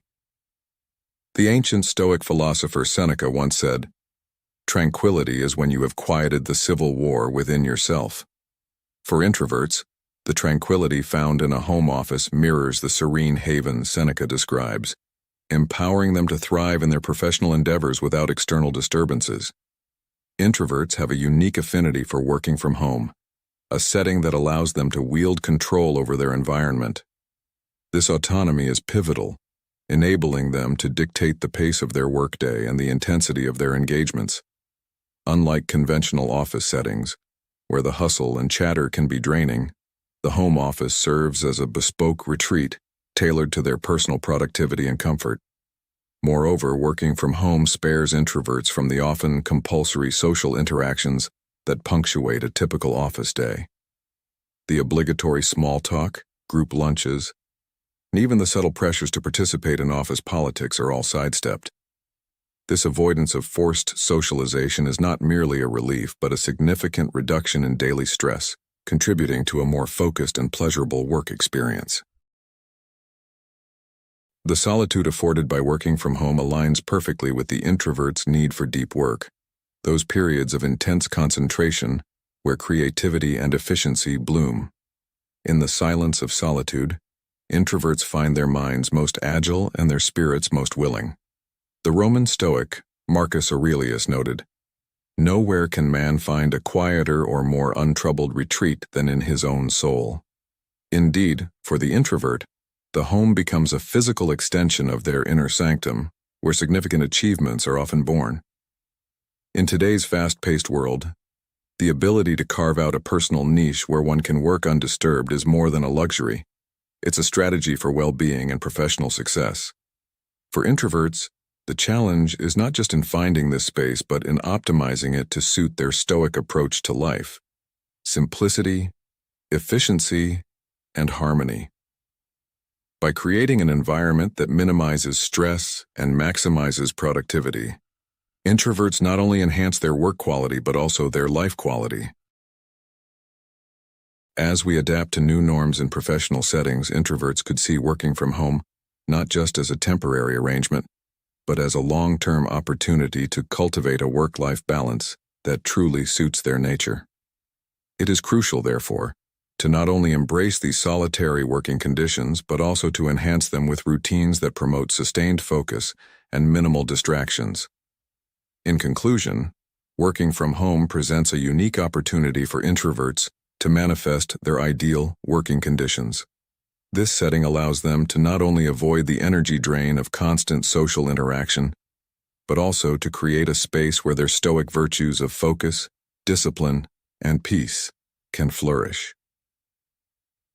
As the world shifts more towards flexible work environments, introverts are poised to benefit significantly, turning their natural inclination for solitude into a powerful tool for professional success. Number 5. When plans are canceled. Have you ever felt a secret sense of relief wash over you when plans get canceled? If you're nodding in agreement, you might just be an introvert. This unspoken joy isn't about disliking people or dreading interaction. Rather, it's about the freedom to enjoy your own company without the obligation of social commitments. Introverts often find themselves yearning for a quiet evening at home over a bustling social event, not because they shun company, but because they cherish their solitude. When plans are unexpectedly canceled, it's like receiving an unexpected gift of time. Time to dive into a beloved book, explore a hobby, or simply unwind in the tranquility of their own space. Picture this. It's Friday afternoon and you've been invited to a colleague's birthday party. You accept the invitation, knowing it's important to make an appearance. But as the hours tick by, a text message arrives. Party canceled due to a venue issue. Suddenly the evening stretches before you, full of possibilities. You opt for a serene walk in the park, followed by an evening curled up with a hot cup of tea and a captivating documentary on the history of Stoic philosophy. In this moment of peace you find not only relaxation, but a profound connection to the teachings of Marcus Aurelius, reminding you that very little is needed to make a happy life. It is all within yourself, in your way of thinking. Why then do introverts feel guilty for celebrating these moments? Society often champions extroversion, pushing the narrative that socializing is key to happiness. However, for introverts, happiness might look like an unplanned quiet day where they can recharge and reflect. So next time your plans fall through, ask yourself, what truly brings me joy? Is it the noisy chaos of a crowded room, or the sweet solitude of an evening spent in reflection? Let this be a reminder that it's okay to embrace your introverted nature. Canceled plans aren't just minor daily victories. They are opportunities to reconnect with your inner self and the quiet joys that life offers. This moment of pause is not only acceptable but necessary for your well-being. It's a chance to live true to your nature and find happiness in your own unique way. Remember, embracing who you truly are is the cornerstone of a serene and fulfilled life. Thank you for joining today's video. Before we move forward, I'd like to express my gratitude for your engagement in our community. Please feel free to leave your thoughts in the comments, or simply post, "I am a newbie," if this is your first time here, or "I am a Stoic," if you're a returning viewer. Your participation truly inspires us. Shall we proceed on this journey together? Number 6. Online interactions or texting instead of talking on the phone. Imagine you're an introvert. You find comfort in your own company and prefer intimate gatherings over large social events. Now, let's talk about something that might resonate with you. The preference for online interactions or texting rather than talking on the phone. It's often misunderstood, isn't it? People might label you as antisocial, but that's far from the truth. In reality, you simply thrive in environments where you feel comfortable and safe.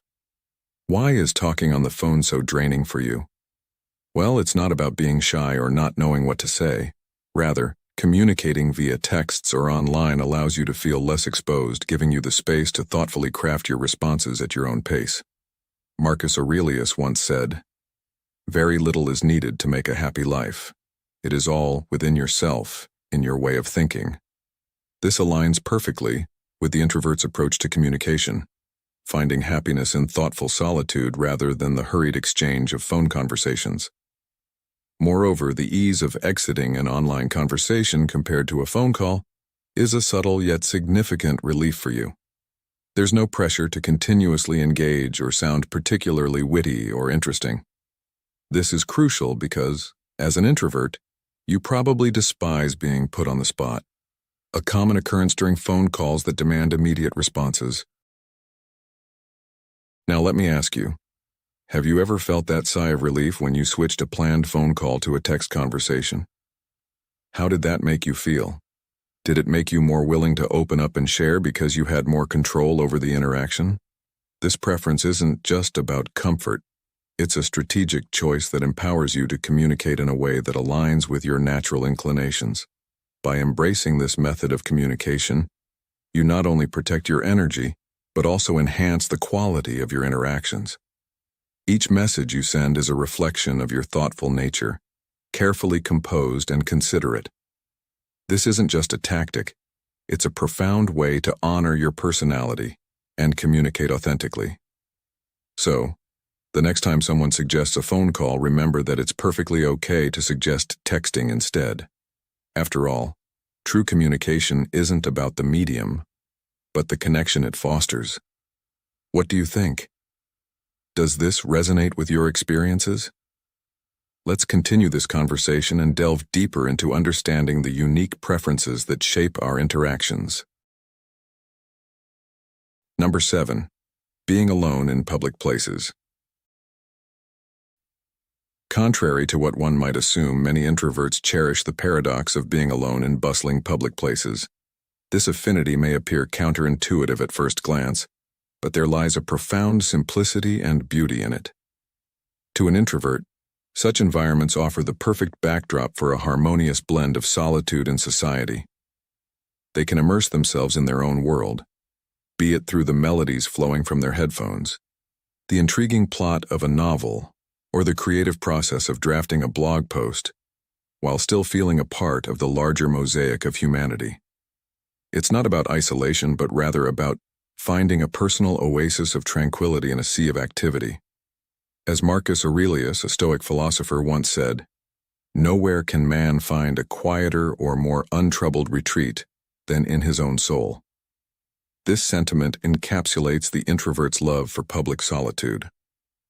They don't seek to be invisible, but instead strive to coexist peacefully with the surrounding energy, observing life's theater without becoming an actor in it.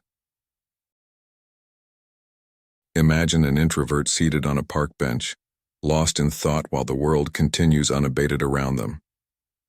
Here, they are not an outsider, but a silent observer, their presence blending seamlessly into the fabric of the place.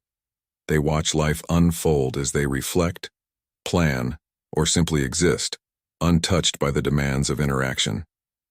This setting allows them to recharge, offering a unique form of engagement with the world that aligns with their introspective nature. In our hyper-connected, fast-paced modern lives, finding moments of such peaceful introspection is invaluable. For introverts, these moments are not just pleasant, they're essential, allowing them to maintain balance and inner peace amidst external chaos.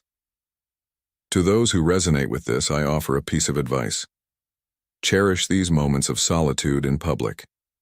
They are your gateway to self-discovery and inner tranquility, providing a rare perspective on the world while fostering a deeper connection with oneself. Thus, while they may go unnoticed, introverts in public spaces are engaging in a profound act of self-care and observation. They teach us that one can be alone without being lonely, and that sometimes the best way to find oneself is to become a spectator to the world's endless stories. Number 8. When it rains. When the sky darkens and the clouds deliver their promise with gentle raindrops tapping at the window, it creates a certain magic for introverts. There's something deeply soothing about the rhythm of rain. It's as if each drop carries away the hustle and bustle of everyday life, leaving behind a tranquil silence that wraps around them like a warm blanket. This natural symphony offers not just a reprieve from the noise of the world, but also an intimate ambiance that fosters deep reflection and creativity. Imagine this scene. It's a chilly evening. The rain is gently drumming against the roof, and you're nestled in your favorite nook. The rest of the world fades away as you cradle a steaming cup of tea, its warmth seeping into your hands, and lose yourself in the pages of a captivating novel. Here, in this secluded moment, you find a peaceful solitude that is both rare and necessary, a moment where time seems to stand still. Now, why does this setting appeal so profoundly to an introvert? It's the perfect blend of cozy isolation and sensory minimalism, creating an environment where one can turn inward and recharge. The act of reading not only allows an escape from reality, but also an exploration into varied emotional landscapes and intellectual realms. Each story offers a chance to experience life from different perspectives, fostering empathy and understanding. Consider a modern-day scenario where you've had a particularly taxing week filled with meetings, deadlines, and social demands. The weekend arrives, bringing with it a soothing rainstorm.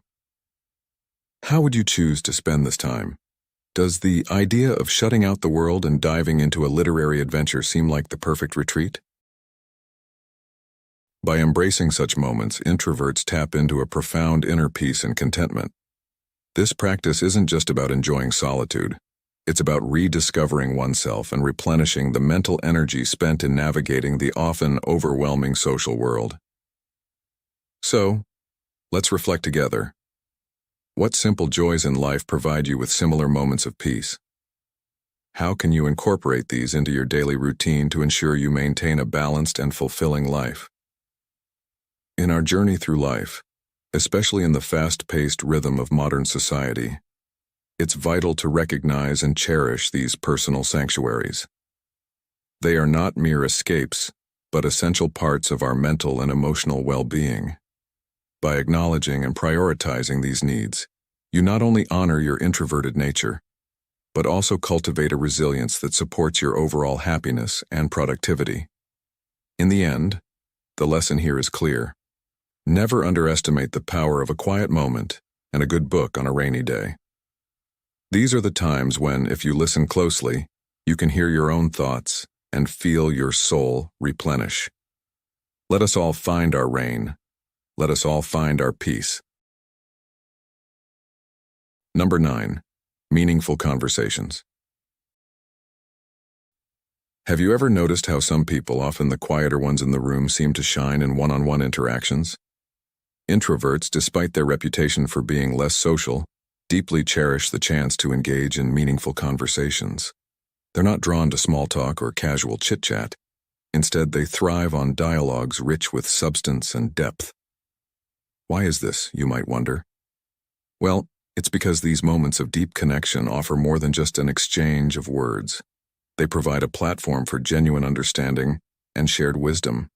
Introverts value discussions that touch on topics of significance, those that stir the mind and provoke thoughtful reflection. Have you ever found yourself in a conversation that felt particularly profound or impactful? For introverts, these aren't just enjoyable, they're essential.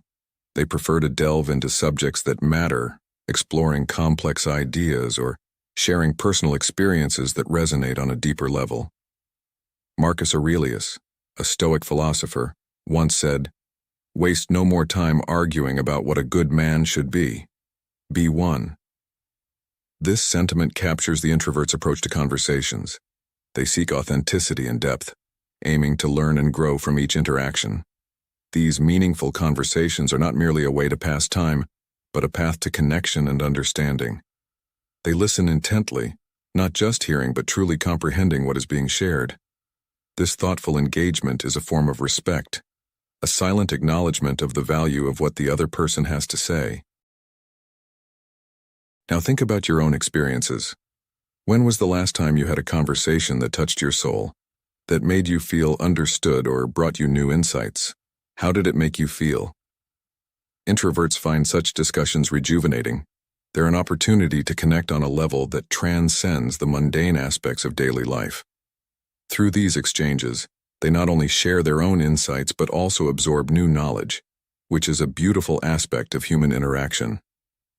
As we explore the quiet power of introverts in conversation, it becomes clear that their reserved nature isn't a barrier to communication, but a gateway to deeper interaction. They remind us that behind the facade of social niceties lies a world of rich intellectual exchange and genuine connection. So, next time you engage with someone who might be quietly observing from the sidelines, consider inviting them into a meaningful conversation. Who knows what insights await on the other side of a simple hello? What kind of conversations do you find most fulfilling? Have you ever considered how these interactions could be affecting your understanding of the world and yourself? Number 10. Solo projects. Introverts often find a profound sense of fulfillment in solo projects, a preference that aligns seamlessly with the Stoic pursuit of self-sufficiency and personal growth. These ventures allow introverts to tap into their creative wellsprings and exercise their independence, achieving a tangible sense of accomplishment upon their completion. Whether crafting a novel, producing a video, or designing a personal website, such activities offer the introvert not just a retreat from the social world but a fortress of solitude where they can govern their small kingdom without interference. This inclination towards autonomy is beautifully captured in a quote by the Stoic philosopher Epictetus, who said, "If you wish to be a writer, right. Here, Epictetus underscores the Stoic value of action in pursuit of personal philosophy, mirroring the introvert's journey through solo projects. In these quiet endeavors, introverts are not merely passing time, they are actively engaging in a dialogue with their inner selves. Each project becomes a canvas upon which they paint their thoughts and feelings, a process that is deeply introspective and inherently Stoic. Moreover, these projects are more than just tasks. They are a vital form of self-expression and self-direction. In the modern context, where autonomy in the workplace can often feel compromised by incessant teamwork and collaborative demands, the ability to undertake and steer a project single-handedly is a significant boon. It allows the introvert to remain true to their vision, steering clear of the often muddied waters of group consensus, which can dilute original ideas and stifle the unique contributions of a solitary thinker. Stoicism teaches the value of understanding and controlling one's sphere of influence, and solo projects fit neatly within this doctrine.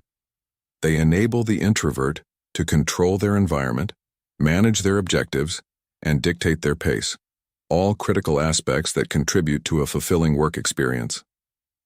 By embracing the Stoic principle that we should focus only on those things within our power, introverts can find solo projects not only rewarding, but also a philosophical affirmation of their way of being. In crafting content for men aged 30 to 65 who are exploring the intersections of introversion and Stoicism, it is crucial to relate these concepts not just theoretically but practically. Offering examples of how solo projects can improve skills, boost confidence, and enhance personal satisfaction can be instrumental. For instance, the story of a middle-aged man rediscovering his passion for painting after years in a demanding managerial role can serve as a powerful metaphor for reclaiming one's individuality and creative freedom. This narrative can inspire others to embark on similar journeys, reinforcing the message with real-life applicability and resonance. In conclusion, as our society increasingly values individuality alongside collaboration, the introverted Stoic finds in solo projects a dual opportunity: to grow personally and to contribute uniquely. By fostering environments where such projects are not just possible but encouraged, we pave the way for a richer, more diverse professional landscape. Thus, introverts can not only survive but thrive by integrating the wisdom of ancient philosophy into the fabric of modern life, a testament to the timeless relevance of Stoic principles. Number 11. Having a quiet space to retreat to. For introverts, the allure of a quiet, personal space to retreat to is incomparable. Imagine a corner of the office barely touched by the usual hustle, or a cozy nook at home where the world's clamor can't reach. These sanctuaries offer more than just silence. They provide a safe haven where introverts can shield themselves from the overwhelming barrage of day-to-day interactions that sap their energy. You see, introverts aren't just people who prefer solitude for its own sake. Rather, they have a profound need to withdraw periodically to recharge their mental batteries. This regular retreat isn't merely a preference, it's essential. It's their way of restoring balance and sanity in a world that never seems to stop talking. The tranquility of a personal space isn't just enjoyable, it's fundamentally satisfying. Consider Sarah, a graphic designer in a bustling advertising agency. Amidst the cacophony of constant meetings and endless phone calls, she finds solace in her small, plant-filled office corner.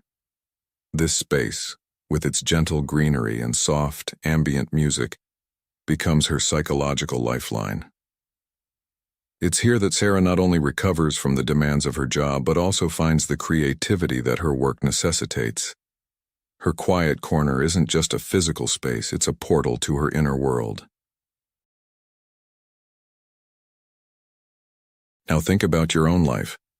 Is there a special place where you go to escape and reconnect with yourself? How does this space reflect your personality and needs? As we delve into the significance of these personal retreats, it's crucial to acknowledge the deeper lesson they offer. For introverts, and perhaps for all of us, Creating and respecting such spaces can be a profound act of self-care. It teaches us the importance of setting boundaries and honoring our own limits. In a world that often pushes us towards constant connection, knowing when to step back is a skill that cannot be undervalued. So what can we take away from this discussion? Whether you identify as an introvert or not, there's immense value in finding and maintaining a personal sanctuary. It's not just about escaping the noise. It's about discovering where our true strengths lie. In solitude, we find the clarity and energy necessary to navigate the complexities of modern life. How will you create and use your personal retreat to enhance your life and well-being? As we conclude our exploration of the unique aspects that introverts secretly love, it's essential to reflect on how these insights can enhance our understanding of ourselves and others. Whether you're an introvert discovering more about your intrinsic qualities or an extrovert, gaining a deeper appreciation for the introverted friends in your life, embracing these differences can lead to greater personal growth and happiness. Remember, Stoicism.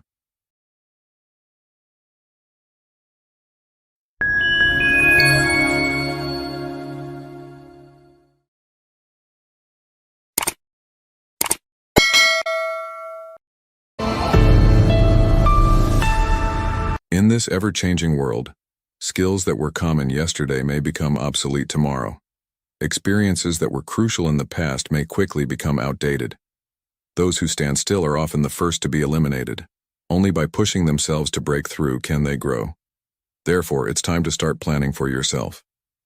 Here are 15 strategies to increase your personal value and help you grow in the future. As your personal value increases, so do your opportunities and earnings. The more you enhance your value, the more money you can make, and as your value increases, people will value you more.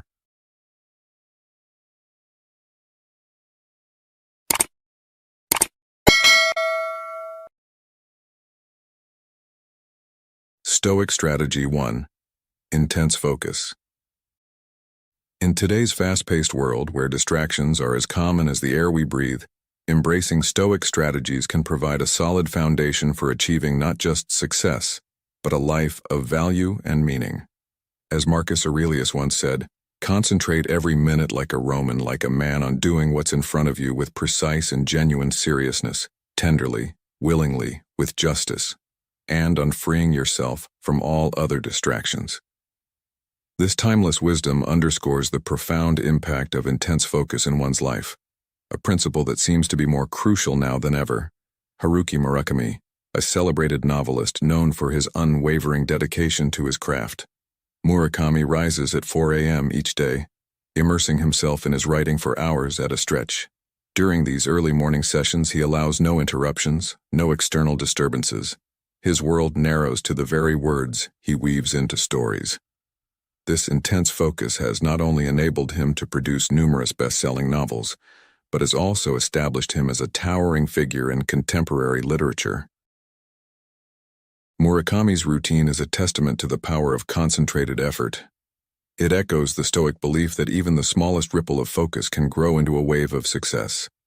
Laser-like focus can make even the most formidable task manageable, as the saying goes. By channeling your energies toward your most significant goals and minimizing distractions, you lay down a path of clear, intentional steps toward achieving those aspirations. Incorporating this Stoic strategy into modern life isn't just about rigid schedules or early mornings. It's about nurturing a deep, passionate dedication to what truly matters to you. Whether you're a leader in your field, a parent striving to model resilience for your children, or simply someone who seeks to live a more purposeful life, the act of focusing intensely can transform the ordinary into the extraordinary. It's about loving what you do and doing what you love, with unwavering commitment and care.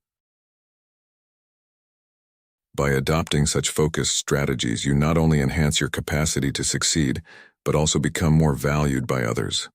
People naturally gravitate towards those who are passionate, those who exhibit a clear sense of direction and purpose. Your ability to focus can inspire those around you, fostering a shared environment of concentrated effort and mutual success. As you navigate the complexities of life, remember that the Stoic practice of focus is not just about achieving goals, but about cultivating a life of meaning and significance. By focusing your energies with love and dedication, you are bound to make a profound impact not only on your own life, but on those around you as well. Thus, in the words of Epictetus, if you wish to be a writer, write, replace writer with whatever your calling may be, and take that first step with focused determination. It is in this way that we can truly live a Stoic life, valued by others and enriching to ourselves. To improve your ability to focus, you might consider the following 3 methods. To begin, setting clear, actionable goals is pivotal. Avoid the pitfall of multitasking, which often leads to diminished quality and increased stress. Instead, cultivate a practice of deep work where your attention is solely on the task at hand. This deliberate practice not only refines your skills but also sets you apart in a world where scattered attention is all too common. Remember, as Publius Syrus stated, to do 2 things at once is to do neither. Embracing this focused approach means committing fully whenever you are engaged in work, ensuring that each action is purposeful and directed towards your goals. Moreover, managing distractions is crucial in this digital age. Your mobile phone, while a useful tool, can often be a significant source of distraction. By creating a physical and psychological distance from your phone during work hours, you eliminate interruptions from irrelevant information, allowing you to concentrate fully on the task at hand. This act of minimizing distractions isn't just about removing disturbances, it's about fostering an environment where your mind can thrive, uninterrupted. Additionally, effective time management plays a critical role in enhancing focus. Planning and clearly defining the time allocated for each task helps in maintaining a rhythm and pace that supports completion within set deadlines. This methodical approach to task management not only increases efficiency but also bolsters your confidence as you meet your targets consistently. Linking these methods to modern life, the practice of focus isn't just about achieving professional success. It's about cultivating a quality of presence that enhances all areas of life. By improving your focus, you not only develop your skills, but also build a foundation of discipline that permeates every aspect of your existence. This disciplined approach leads to professionalism and excellence, gradually widening the gap between you and others who may still be struggling with scattered focus. In summary, by adopting these Stoic strategies, setting clear goals, managing distractions, and planning effectively, you harness the power to not just navigate but excel in today's fast-paced world. As you implement these strategies, you'll find that your ability to focus sharpens, your professional value increases, and your personal satisfaction grows, embodying the Stoic ideal of living a purposeful and impactful life. As you walk this path, let the words of Aristotle guide you. We are what we repeatedly do. Excellence, then, is not an act but a habit. By making focused work a habit, you step into a realm of continuous improvement and lasting success. Stoic Strategy 2. Do not procrastinate, act and keep acting. In our journey through life influenced by the wisdom of Marcus Aurelius, a pivotal strategy to embody is the ethos of action over procrastination. Picture yourself last year. Maybe you were eager to expand your knowledge and bought a stack of books, yet those pages remained unturned. Or perhaps you aimed to enhance your fitness, secured a gym membership, but never once set foot inside. It's a common scenario, isn't it? Constantly dreaming without taking action can trap you in a cycle of inertia. Consider the story of a budding writer who reached out to a seasoned author, seeking advice on crafting a great novel. The aspiring writer admitted to having written nothing yet, spending time instead on studying the process. The response from the author was enlightening. Before a person goes into the water, no matter how many swimming guides he reads, it's useless. You can only learn to swim by getting into the water and starting to swim first. The same goes for writing. You can only write well if you start writing first. This anecdote sharply illustrates that success isn't hinged on just intelligence or detailed plans, but on the willingness to leap into action. To genuinely enhance your capacity for action, consider these practical steps. First, tackle procrastination head-on by completing tasks today, not tomorrow. Second, once you decide to pursue a goal, dive into it immediately. And third, after achieving each milestone, give yourself a modest reward to maintain your drive. These steps are designed to build a momentum that life respects, rewarding not just intentions but real, tangible actions. Have you ever found yourself planning more than doing? Reflect on what that has cost you and think about how adopting a more proactive approach could transform your life this year. Life, as we know, doesn't pay dividends on what you plan to do, but rather on what you actually accomplish. As 2024 unfolds, let's not spend our time tangled in hesitation or worry. By fostering an execution and first mindset, step by step, you'll notice yourself drawing ever closer to your goals. As we draw this discussion to a close, remember that the essence of Stoicism isn't just in knowing but in applying our knowledge to daily life. The ability to act decisively and without delay defines the true value we bring to our lives and to those around us. Stoic Strategy 3. Embracing Self-Healing. Have you ever considered the profound impact of self-healing on your value to others and your personal growth? Marcus Aurelius once said, "Very little is needed to make a happy life. It is all within yourself, in your way of thinking." This wisdom underscores the essential strategy of self-healing, which can transform not only how you view challenges but also how you are perceived and valued by others. Imagine a year filled with hurdles. Perhaps you've encountered professional setbacks or personal failures. Life's path sometimes feels relentlessly steep. But starting today, I invite you to embark on a transformative journey of self-healing with these 3 actionable steps. First, let's talk about confronting life's challenges. Instead of resorting to complaints or shifting the blame to others, why not face these adversities head-on? Embracing your circumstances with calm acceptance is the cornerstone of self-healing. It's about seeing obstacles as opportunities to grow. How might shifting your perspective in this way change your approach to daily challenges? Next, consider the power of maintaining a positive and optimistic outlook. It's easy to spiral into negativity when times are tough, but what if you chose to see the silver lining? Marcus Aurelius also teaches us that the happiness of your life depends upon the quality of your thoughts. By cultivating positivity, you gradually set the stage for improvement and healing. Can you recall a time when a positive outlook changed your situation for the better? Finally, self-reliance is crucial in your healing journey. It involves taking personal responsibility for your well-being and learning to mend your own wounds. This doesn't mean isolating yourself or rejecting help, but rather finding strength within to rise above adversity. How might developing a stronger sense of self-reliance empower you in both personal and professional realms? As you master these steps and heal from within, you'll notice a significant shift, not only in yourself but in how others perceive and value you. Good things naturally follow when you project resilience and positivity.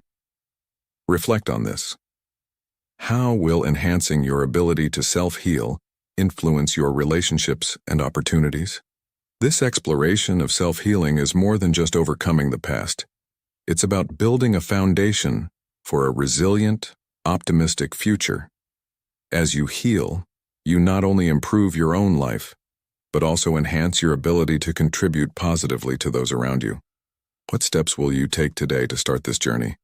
And how will you continue to nurture this practice each day? Stoic Strategy 4. Reading books.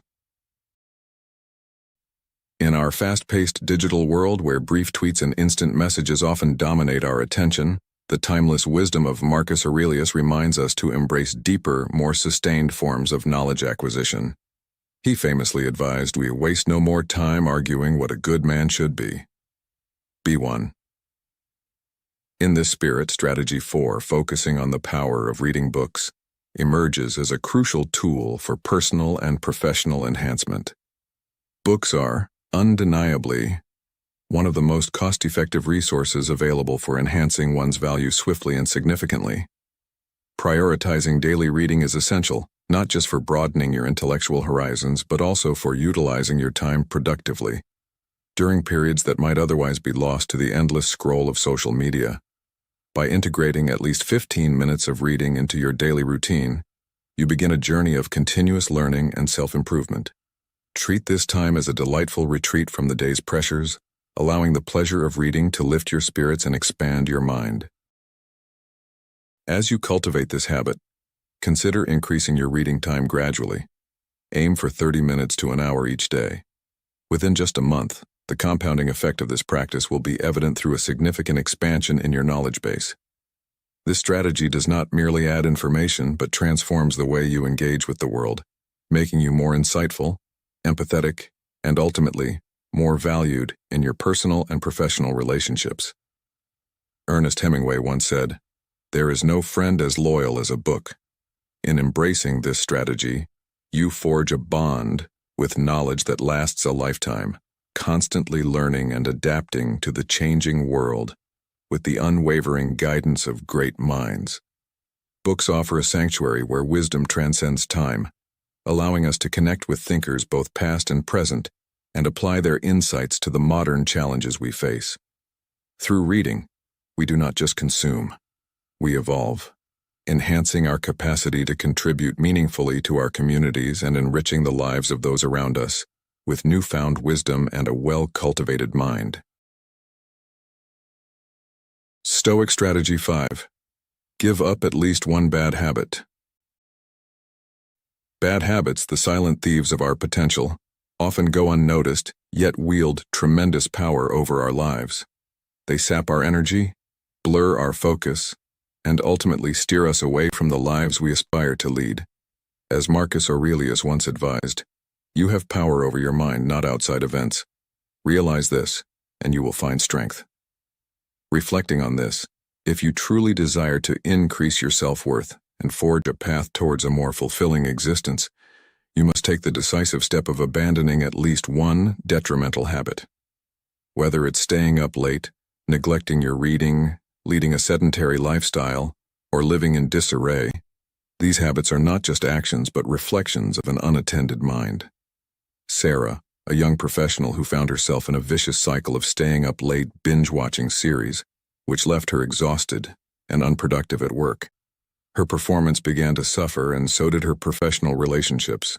One day she stumbled upon the Stoic practice of self-reflection and decided to replace her late-night screen time with reading. This small change not only improved her sleep quality, but also expanded her knowledge and creativity. Within a few months, Sarah was not only performing better at work but also felt more fulfilled and valued by her peers. Now consider your own life. What is one bad habit you could start changing today? How might your life improve if you replaced this habit with a more constructive activity? This act of substitution is not about achieving perfection overnight, but about evolving bit by bit, day by day. It's about acknowledging that while we can't control every aspect of our lives, we can control our actions and reactions. As you embark on this journey of self-improvement, remember that every small step is a victory. Each day that you succeed in avoiding your bad habit and embracing a healthier routine, you're not just moving closer to the person you want to become, you're already becoming that person. And isn't that a remarkable thing to realize, that each choice to do better is reshaping your destiny, right here, right now? So, what will your choice be today? How will you use your newfound strength to not only enhance your own life, but also to enrich the lives of those around you? The lesson here is clear. By conquering the lesser habits, we pave the way to mastering ourselves. And in mastering ourselves, we become a beacon of strength and reliability in the eyes of others. Keep pushing forward, for every effort you make adds a stone to the foundation of your character. Stoic Strategy 6. Reflect on yourself. Have you ever paused to consider the incredible power of self-reflection in transforming not just your own life, but also how others perceive and value you? Marcus Aurelius, a profound Stoic philosopher, once said, "You have power over your mind, not outside events." Realize this and you will find strength. This principle is at the heart of our discussion today. Self-reflection. Self-reflection is not merely an act of idle thought. Rather, it's a deliberate and structured practice that can amplify your abilities, much like it does for the greatest of thinkers. Consider this. Even the most ordinary individuals can achieve remarkable enhancement in their abilities through the consistent practice of reflection. It's a simple, straightforward method, requiring nothing more than a few minutes of quiet contemplation each day. Why is this practice so crucial, you might wonder? The equation is simple yet profound: reflection plus discomfort, progress. By dedicating time to reflect, you not only revisit your day's events but also engage in a critical evaluation of your actions. What were the outcomes? What could have been handled better?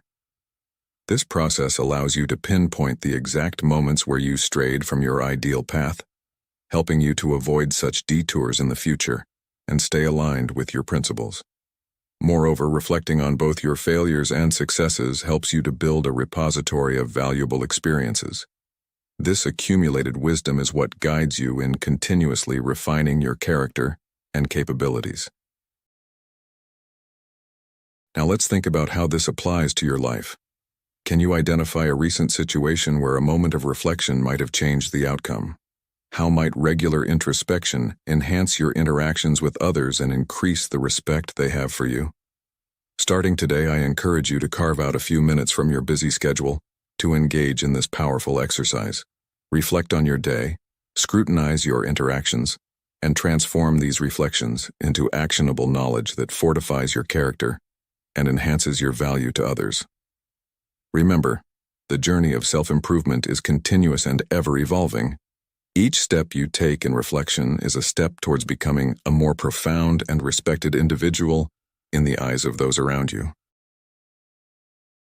In this journey, let's recall the words of Epictetus, another great Stoic, who advised, "It's not what happens to you, but how you react to it that matters."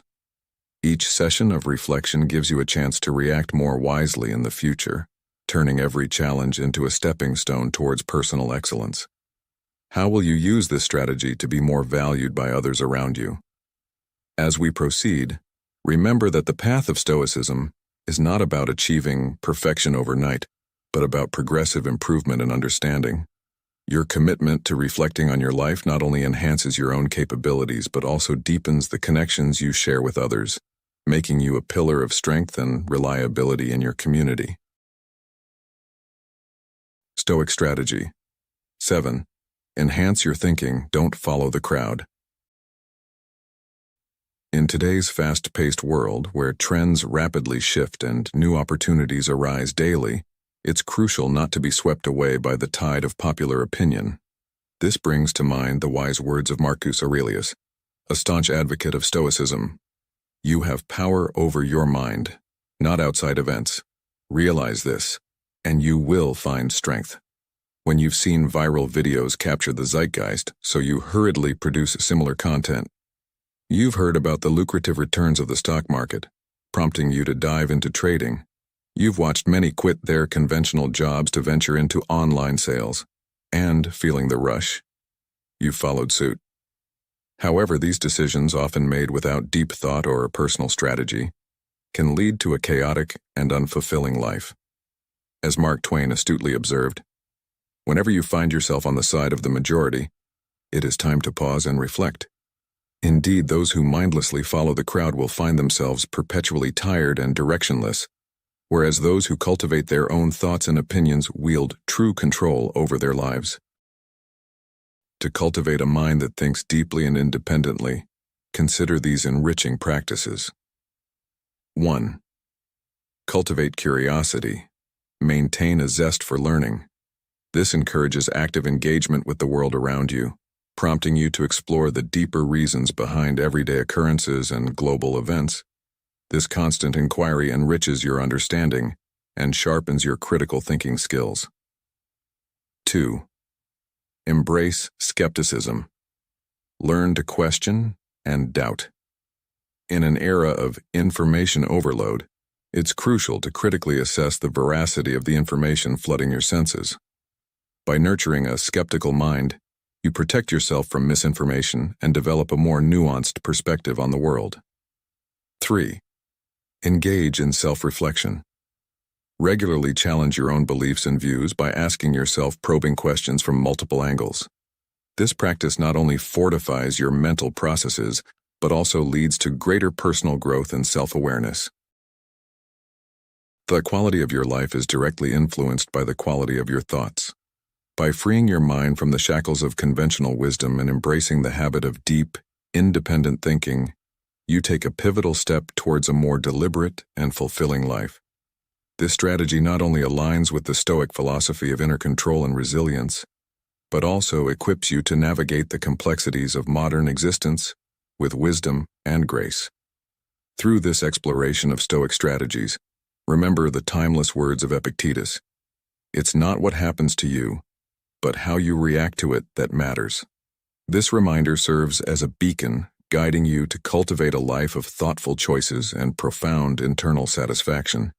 By intertwining these Stoic practices with the fabric of your daily life, you not only enrich your personal and professional endeavors, but also contribute positively to the lives of those around you. Stoic strategy. 8. Never stop learning. In our fast-paced world, the wisdom of Marcus Aurelius combined with modern insights tells us that continuous learning is essential, not just for personal growth, but for maintaining relevance and value to others. Consider this. Chinese journalist and entrepreneur Luo Zhenyu once said, "Lifelong learning is the only way to fight death at 30. His words resonate deeply in an era where technology evolves at lightning speed, and resting on past achievements means falling behind. To stay ahead, embracing lifelong learning isn't just an option, it's a necessity. Take, for example, Lu Qi, the former president of Baidu, who dedicated 5 hours weekly to study cutting-edge articles in science and technology. During an internal meeting, he shared a powerful metaphor with his team, urging them to see themselves as software.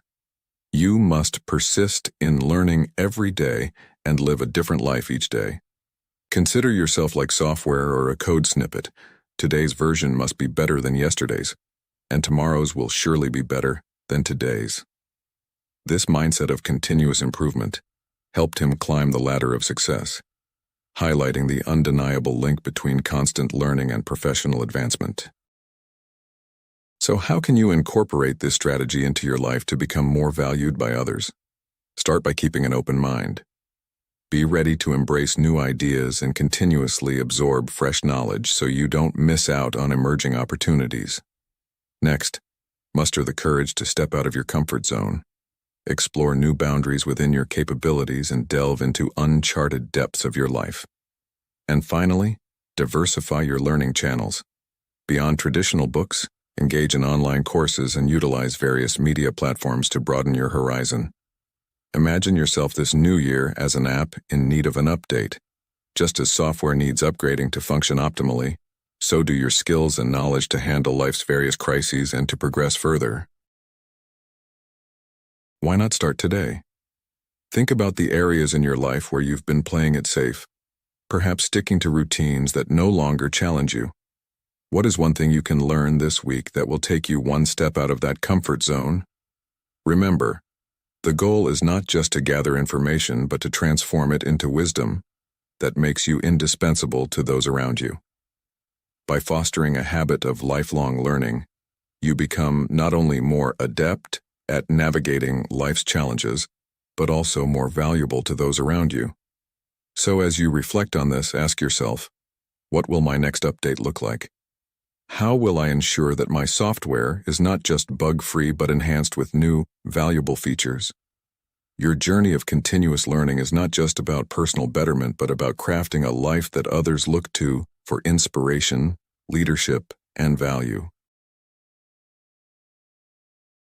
Stoic strategy. 9. Exercise for 30 minutes each day. Imagine how much stronger, more focused and serene you could feel if you committed just 30 minutes each day to exercise. As Marcus Aurelius once advised, The color of your thoughts dyes your soul. So why not tint your soul with the vigor and discipline that regular physical activity brings? Picture yourself harnessing the myriad benefits of exercise, not just for your body, but for your mind and spirit as well. Exercise isn't merely a routine, it's a foundational practice that enhances your health, boosts your stamina, and calms your mind, preparing you to face the world with renewed vigor and clarity. But did you know that many young individuals often overlook the profound benefits of physical activity? This oversight could lead to missed opportunities for cultivating self-discipline and mental determination, qualities essential for any Stoic practitioner. Consider the variety of activities you could engage in, from the rhythmic movements of aerobics to the tranquil practice of yoga, or perhaps the dynamic challenges of gym workouts, and even the simple joy of a daily walk. Each of these activities serves a dual purpose: burning energy and sculpting your character, chiseling away at the excess and focusing on what truly matters.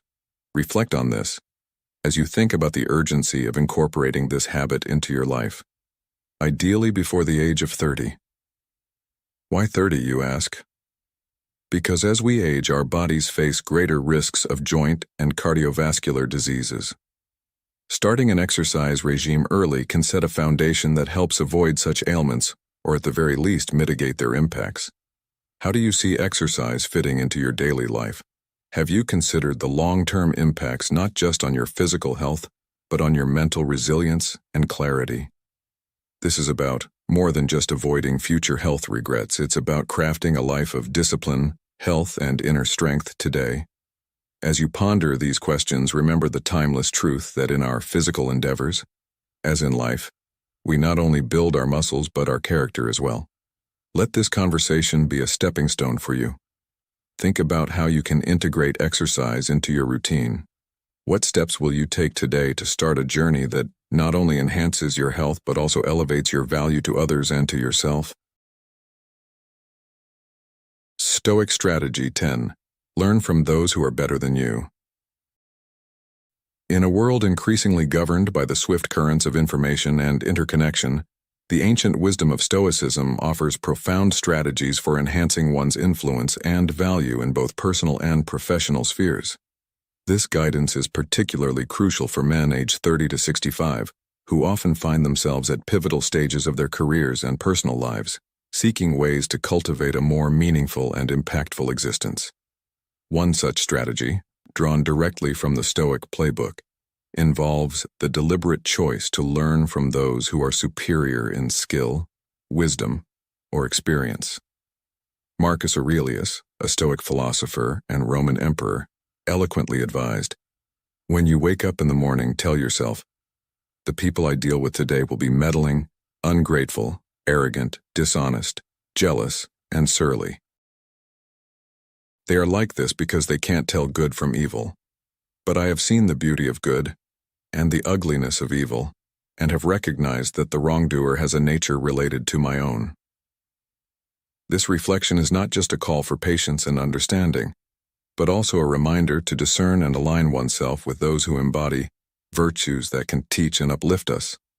Cultivating relationships with individuals who excel in areas where we seek improvement does more than merely expand our knowledge. It transforms our worldview and hones our skills through exposure to diverse experiences and higher standards of excellence. By aligning yourself with individuals who not only challenge but also surpass your current capacities, you open yourself to a world of accelerated personal growth and learning.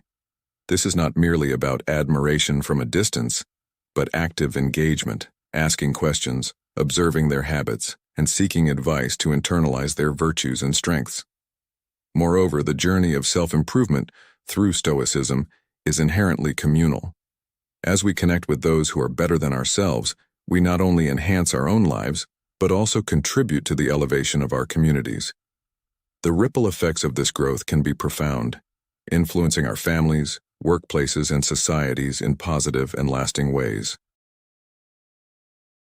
To seamlessly integrate these Stoic strategies into the fabric of modern life, consider practical steps such as seeking mentors in your field, joining groups with interests aligned with your aspirations, or even following and interacting with thought leaders on platforms like LinkedIn. Remember, the value of these relationships is not measured merely by the knowledge gained, but by the transformation it engenders within us, shaping us into individuals who are more thoughtful, resilient, and valued by others. Thus, embracing the Stoic strategy of learning from those superior to us is more than a pathway to personal success. It is a commitment to continual growth and contribution to the greater good. As Seneca once wrote, associate with people who are likely to improve you. Through such associations, we not only improve ourselves, but also offer greater value to the world around us. This ancient advice, timeless yet profoundly relevant, encourages us to cultivate connections that uplift and inspire, fostering a life of profound fulfillment and influence. Stoic strategy. 11. Learn a new language. Language is the blood of the soul into which thoughts run and out of which they grow, Oliver Wendell Holmes once remarked. This profound insight underscores the transformative power of language. Not only does mastering a new language expand your worldview, but it also enhances your self-worth and extends the boundaries of your knowledge. Imagine you're at a bustling international conference, networking with professionals from various corners of the globe. You strike up a conversation in Spanish, a language you recently mastered. The person you're speaking to is impressed by your fluency and the cultural respect it conveys. This scenario isn't just about making a good impression. It's a testament to how language opens doors to new opportunities, friends, careers, and potentially lucrative ventures you never dreamed of. Moreover, the pursuit of learning a new language itself is a journey of personal growth. It demands perseverance, a key Stoic virtue, and instills a deeper understanding of different cultures, fostering empathy and connection. These are qualities highly valued in any social or professional setting. Now think about the last time you faced a communication barrier. How did it feel? Could knowing another language have changed the outcome? Often, we don't recognize the value of language until we're confronted with its absence. As you consider embarking on this enriching path, ask yourself, what opportunities could arise from learning a new language? Whether it's for personal satisfaction or professional advancement, the benefits are boundless. In conclusion, embracing the challenge of learning a new language is more than an educational endeavor. It's a gateway to a more fulfilling, interconnected life. It makes you a citizen of the world, versatile and adaptable in the ever-evolving global landscape. So take the first step today and enrich your life with the beauty of another language. Let this be the strategy that not only enhances your value to others, but also broadens the horizons of your own experience. Stoic strategy. 12. Stay away from negativity. In discussing Strategy 12 from our exploration of Stoic principles as advocated by Marcus Aurelius, we delve into the potent notion of distancing oneself from negativity. Have you ever noticed how certain individuals can make you feel unsettled or even diminish your enthusiasm for your goals? These are often the naysayers, the ones who perpetually see the glass as half empty. It's crucial, then, to consciously choose whom you spend your time with. Marcus Aurelius himself once said, "The happiness of your life depends upon the quality of your thoughts." This aligns seamlessly with the idea of avoiding those who sap your energy and cloud your vision. Instead, imagine surrounding yourself with people who not only uplift you, but also share your aspirations. How invigorating does it feel to be around others who radiate positivity and are aligned with your goals? This is not about finding an echo chamber, but rather forming a community of support where collective aspirations and mutual encouragement propel each member forward. This synergy not only deepens the bonds of friendship, but also amplifies the sense of purpose in each person's life. Now think about your own circle of friends and acquaintances. Are there people in your life who consistently drain your enthusiasm or criticize your ambitions? What impact do they have on your emotional and mental well-being? Conversely, reflect on those who foster a spirit of hope and shared excitement about the future. The contrast is stark, isn't it? This Stoic strategy isn't just about avoiding negativity. It's about cultivating an environment where positive thoughts and actions flourish, thereby enriching your life's journey. Let's ponder this further. How might your life change if you spent more time with people who inspire rather than discourage? This question isn't merely rhetorical. It invites you to evaluate your current associations and consider adjustments that could lead to a more fulfilling existence. Remember, every moment you spend is a step towards the future you are building. Make each step count by ensuring that those around you are those who help you stride forward with confidence and joy. This strategic choice, inspired by Stoic wisdom, isn't just about avoiding negativity. It's a proactive approach to crafting the life you deserve. Stoic strategy. 13. Spend more time with family and friends. Marcus Aurelius, a Stoic philosopher, once said, "People exist for the sake of one another. Teach them then, or bear with them." In this fast-paced world, where career and personal advancement often take precedence, it's vital to remember that the essence of a truly fulfilling life lies in the relationships we nurture. Family and close friends are the cornerstones of our happiness and support systems.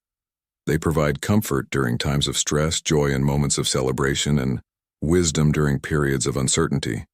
Therefore, no matter how busy your schedule may seem, it's crucial to prioritize these relationships.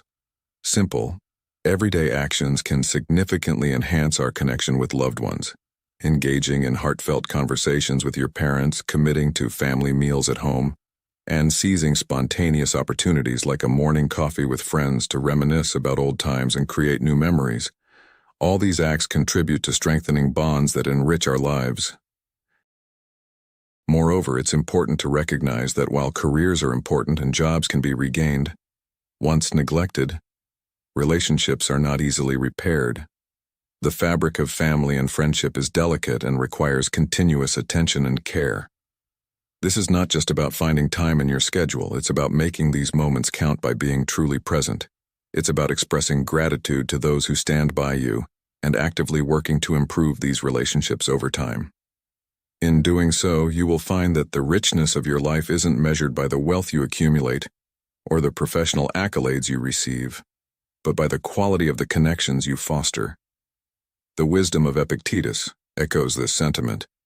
Wealth consists not in having great possessions, but in having few wants. When we apply this to our relationships, it reminds us that the true value lies not in superficial or numerous acquaintances, but in a few, deeply cherished relationships. By valuing these relationships appropriately, we cultivate a life of emotional richness and satisfaction, which ultimately leads to a more balanced and fulfilling life. In conclusion, as you navigate the complexities of modern life, take a moment to reflect on the importance of your personal relationships. Invest in them wisely and with intention, for they are the bedrock on which you can build a life not just of success, but of significance. Your loved ones are your true wealth. Cherish them, nurture them, and watch as your life transforms with the joy and support they provide. By doing so, you align yourself with a timeless Stoic principle, that the good of the individual is best achieved when it harmonizes with the good of the community, of the Stoic strategy. 14. Cultivate strong communication skills. Cultivating strong communication skills is more than just learning to speak effectively. It's about building bridges that foster understanding, rapport, and value. Marcus Aurelius, a Stoic philosopher and Roman emperor, encapsulated this idea when he advised, "Waste no more time arguing about what a good man should be. Be one." This profound statement emphasizes the essence of Stoic communication: transparency, empathy, and active listening. To communicate clearly, you must strip your language of ambiguity and jargon. This doesn't mean dumbing down your message, but rather refining it so that your words are direct and impactful. It's about getting your point across succinctly, ensuring that your listener grasps your intent without confusion. But effective communication isn't just about how you talk. It's equally about how you listen. Active listening is the linchpin in this process. By setting aside distractions, making eye contact, and using nonverbal cues, you show that you are fully engaged and value what the other person has to say. This level of attentiveness not only makes the speaker feel respected, but also deepens your understanding of their perspective. Empathy goes hand in hand with listening. It involves putting yourself in the other person's shoes, understanding their emotions, and responding in a way that shows genuine care and appreciation. This is not just about hearing words, but also about recognizing the feelings behind those words. Epictetus, another revered Stoic, once said, "Whenever you encounter anything that brings fear or sorrow, turn to yourself and ask, what part of what has happened does not belong to you?" This reflection helps us understand that it's not external events that disturb us, but the way we interpret them. In communication, this means focusing on shared understanding rather than personal victory. Respecting diverse viewpoints is critical. Stoicism teaches us to value different perspectives and engage with them respectfully. Communication should not be a battleground, but a collaborative exploration of ideas. By seeking to understand rather than to win, we enhance our conversations, making them richer and more inclusive. Imagine a modern scenario where two co-workers, Chris and Alex, are tasked with solving a complex problem. Chris comes from a technical background, while Alex has expertise in marketing. Initially, their discussions are fraught with misunderstandings and frustration due to their different perspectives. However, by applying Stoic communication principles, clarifying their ideas, listening actively to each other, and empathizing with each other's challenges, they begin to find common ground. The result is not just a solution that benefits their project, but also a stronger, more cooperative relationship. So what can you take away from this? Remember, communication is a powerful tool that should be wielded with intention and care. By developing your skills in clarity, active listening, and empathy, and by drawing on Stoic wisdom, you can transform your interactions. This approach not only enriches your personal and professional relationships, but also enhances your self-worth and influence in every area of your life. Consider now, how might your conversations change if you viewed them as opportunities to connect deeply and learn from others? Stoic Strategy 15. Champion collaboration and teamwork. As the Stoic thinker Seneca once articulated, true happiness is to enjoy the present without anxious dependence upon the future, not to amuse ourselves with either hopes or fears, but to rest satisfied with what we have, which is sufficient since it comes from the gods. This sentiment beautifully underscores the essence of being present and content, a crucial mindset when engaging with others, especially within a team. The power of a unified team invariably surpasses the sum of its parts, where the diversity of viewpoints breeds not just ordinary outcomes, but true value. This leads us to a critical question. How can you, as an individual within a group, foster such powerful synergy? The answer lies in championing collaboration over competition. Embrace the collaborative mindset. Shift away from being a lone wolf and move towards being a genuine team player. What does this involve? Actively participate in team discussions, offer your ideas, and provide support wherever needed.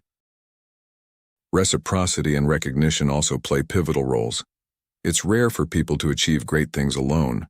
Success is often a collective effort. So, share praise openly, acknowledge the contributions of your peers, and join in the collective cheer when your team achieves something significant. Such an atmosphere not only bonds team members but also ignites a shared enthusiasm for group success. But what about when challenges arise? Here, the Stoic virtues of assistance and mentorship come to the forefront. Be that person who steps in to help colleagues navigate obstacles, sharing your knowledge and guiding them when necessary. Remember, helping others isn't just about them, it enhances the entire team's success. In this context, how can you ensure that everyone feels safe and valued in expressing their ideas, even if they differ from the majority? Foster an environment where open, respectful communication is the norm, where listening is just as important as speaking.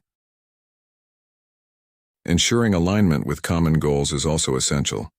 Communicate clearly everyone's roles and how these contribute to the broader objectives. Such clarity promotes unity and cooperative behavior, steering individual efforts towards collective goals. The Stoic principles of integrity, justice, and fairness can deeply enrich this process, creating a space where everyone feels respected and valued. Reflect on this. How often do you practice humility in your interactions? Humility, acknowledging that we don't have all the answers, is vital. It opens the door to learning from others and truly appreciating their contributions. See your team members as allies in a shared journey, not competitors. This shift in perspective is fundamental in becoming a champion of teamwork.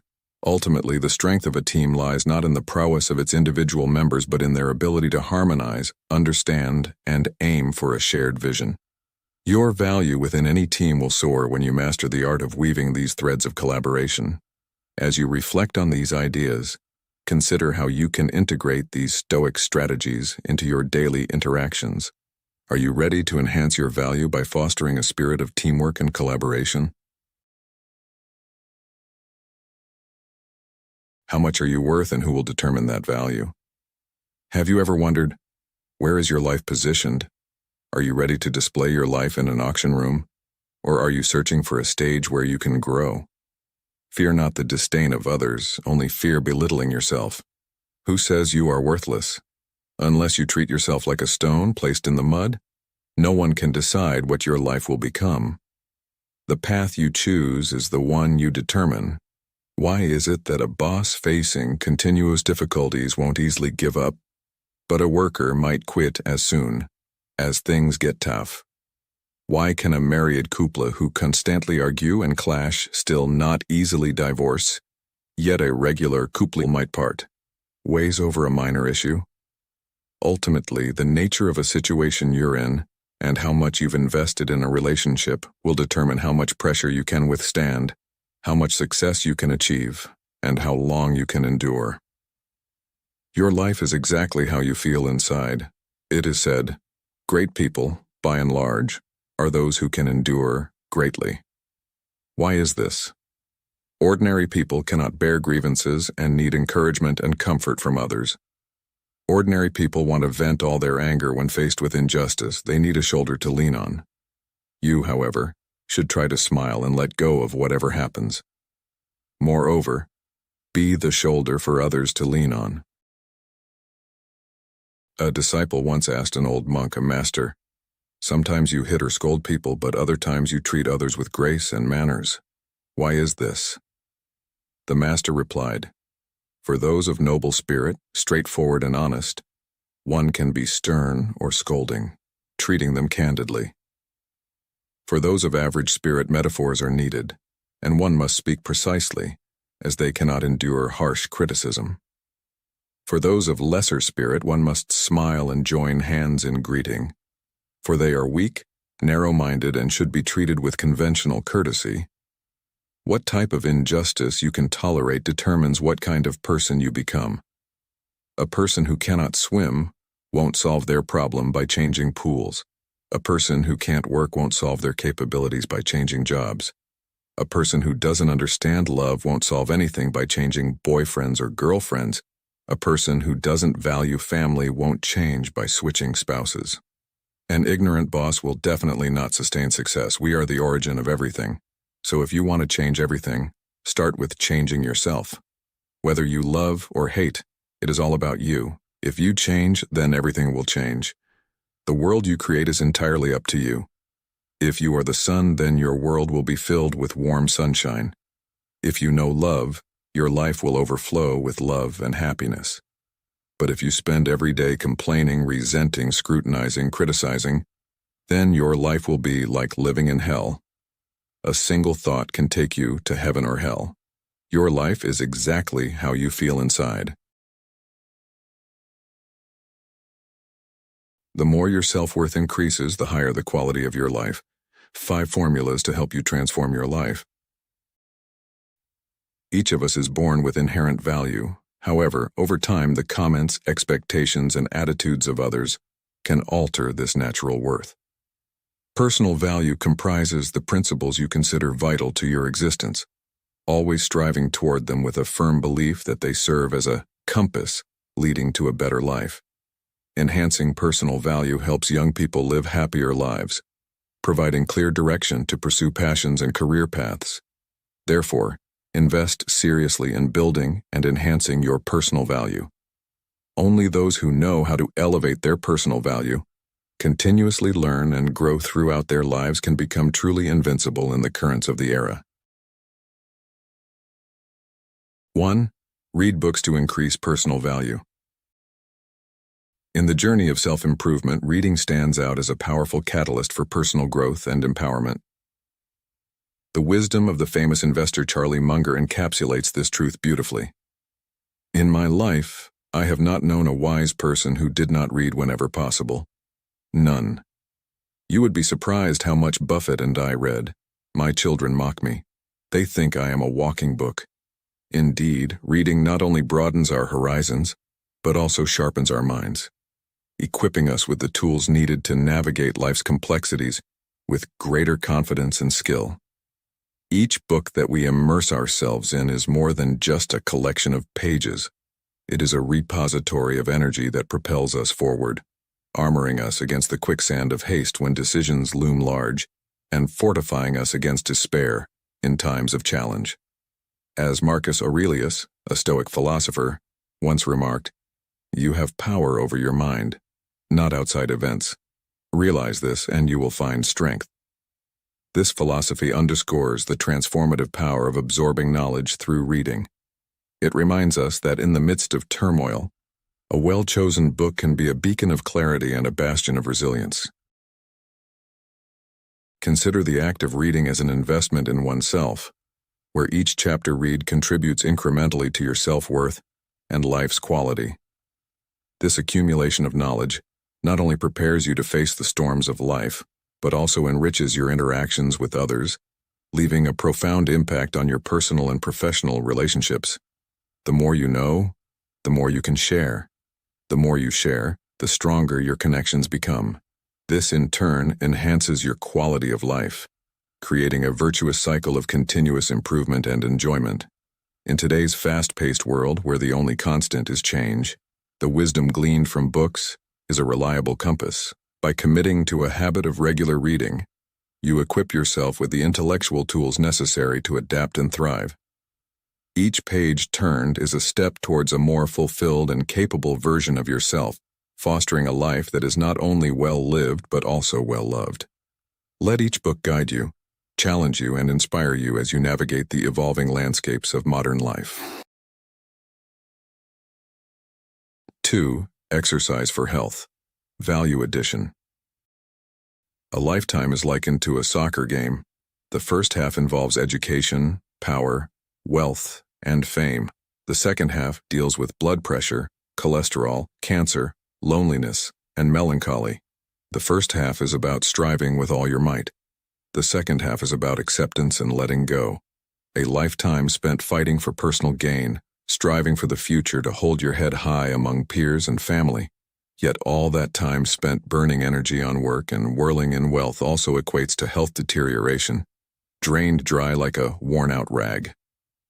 Spending $1,000 on a general medical checkup each month is better than borrowing $50,000 for late-stage cancer treatment. Drink water even if not thirsty, rest even if not tired, exercise no matter how busy. Do not excuse it as working for passion, the future, or how to live without money. Make health your top priority. Remember, health is your insurance, the most crucial ace in the life of each person. Health is an asset. Without it, only legacy remains. Neglecting health, using it like an ox for plowing, and one day you will be astonished at where to find it. Remember, losing health means losing everything. Thus, from now on, use exercise routines to add value to your health. Every drop of sweat in the gym, Every persistent morning run will not disappoint you. Health is like a hollow glass orb. Once it drops, it shatters completely. 3. Build good habits. William James once said, "Our life is but a mass of habits. Every word and action, every move you make is repeated and becomes your lifestyle and attitude toward life." Success is not something distant. It starts from the smallest things. Developing personal values is not a matter of days but a lifelong journey. Maintaining good habits daily makes us comfortable and gradually enhances our personal value. Good habits like reading, exercising early every day, and always speaking kindly to those around you are essential steps in your personal development journey. Google engineer Matt Cutts discussed a 30-day challenge plan in a TED Talk. He planned to complete 4 tasks daily: bike to work, walk 10,000 steps, take a photo, write 50,000 words for a memoir, give up 4 habits: no TV, no sweets, no Twitter, a social media platform, no caffeine. 30 days later, the young engineer not only successfully lost weight but also became more optimistic and motivated than ever before. Habits are a form of compound interest. Instead of waiting for big changes in life, it's better to start now, building good habits one small step at a time. Progress a little each day, and gradually you will become a better version of yourself. 4. Value time. In our world, time stands as the great equalizer. Regardless of who you are or your social standing, each day offers you 24 hours, 1,440 minutes, and 86,400 seconds to craft your life story. Consider the story of Fu Sol, the unexpected winner of the 7th season of Wonderful Flowers. When asked by the director about her edge over other contestants, she confidently stated, "My advantage is being an ordinary person." This response is poignant not just in its simplicity, but in its profound truth. Fu Sol, before her rise to fame, lived an ordinary life as a married woman with children, navigating the daily routines peacefully. Yet she harbored a dream that was anything but ordinary: becoming a writer. With a relentless spirit, she dedicated her scarce free time, post-work, to read extensively, manage a blog, and submit writings to magazines. Her consistent effort over 10 years transformed her from an ordinary individual into a recognized writer. Her journey exemplifies a powerful principle: the way you utilize your time fundamentally shapes your life. Echoing this sentiment, Albert Einstein once remarked, "The difference between people lies in their leisure time. Leisure time produces talent, while laziness breeds addiction to alcohol, card games, and gambling. This not only distinguishes work performance but also differentiates the realms of life from high to low. This quote underscores the significance of how we spend our free moments, not just in pursuit of leisure, but in nurturing our talents and ambitions. Never allow time to slip through your fingers unused or unappreciated. Avoid drifting through life without purpose or clear direction. When you imbue your time with meaning, your life inherently gains significance. How often do you consider the value of a single hour, or even a minute, in your day? Imagine if you, like Fu Sol, decided to harness even a small portion of your daily time to pursue something you truly love. How might your life look a year from now? 10 years from now? In reflecting on this story, we're reminded of the transformative power of perseverance and the profound impact of how we choose to spend our time. Let this be a call to action. Evaluate how you spend your hours, and ask yourself if they're leading you toward the life you aspire to lead. Remember, each moment is a new opportunity to forge a path toward a more fulfilling existence. Let's take this lesson to heart. Strive not to let time control your life, but to control the time you have, making every second count. What will you start today that could change your tomorrow? 5. Connect with talented individuals. Expanding your personal and professional connections can significantly elevate the quality of your life. But the true essence of forming these connections lies not merely in the quantity of people you know, but rather in how many people find value in knowing you. As the old adage goes, human connections are fundamentally exchanges of value. Consider this. When your own skill set and self-worth are lacking, it becomes challenging to establish genuine connections. Real relationships aren't founded on mere flattery, but on a mutual recognition of each other's worth. The importance of developing solid skills cannot be overstated. Without them, you're unlikely to gain the true recognition or support of highly talented individuals. However, when you are sufficiently skilled, or even excel in your field, you naturally attract the attention of those who are equally competent or better, who will then seek you out. Aristotle once posed a thought-provoking question in one of his fables. Can a coin make a person wealthy? You might instinctively say no, but what if you were to gain another coin, then another, and continue to do so each day? Similarly, the gap between people doesn't widen overnight but expands gradually, day by day, month by month, year by year. Therefore, instead of wasting your time and energy on superficial social interactions, why not invest in enhancing your abilities? When you become a person of value, your connections will reflect that value. They will be more than just contacts. They will be relationships that bring real benefits and opportunities for growth. As Steve Jobs famously said, the only way to do great work is to love what you do. So why not focus on building a life and a self that you love, thereby attracting others who share your passion and values? Let me ask you, how will you start increasing your value today? What skills can you develop that will make others eager to connect with you? Each step you take towards improving yourself not only enriches your life, but also enhances the lives of those around you through the value you offer.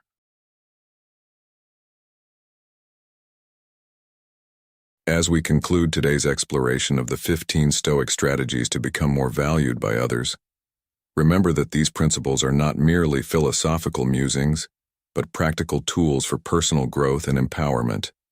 Marcus Aurelius, a Stoic philosopher and Roman emperor, taught us that our actions define our value, urging us to act with intention and purpose.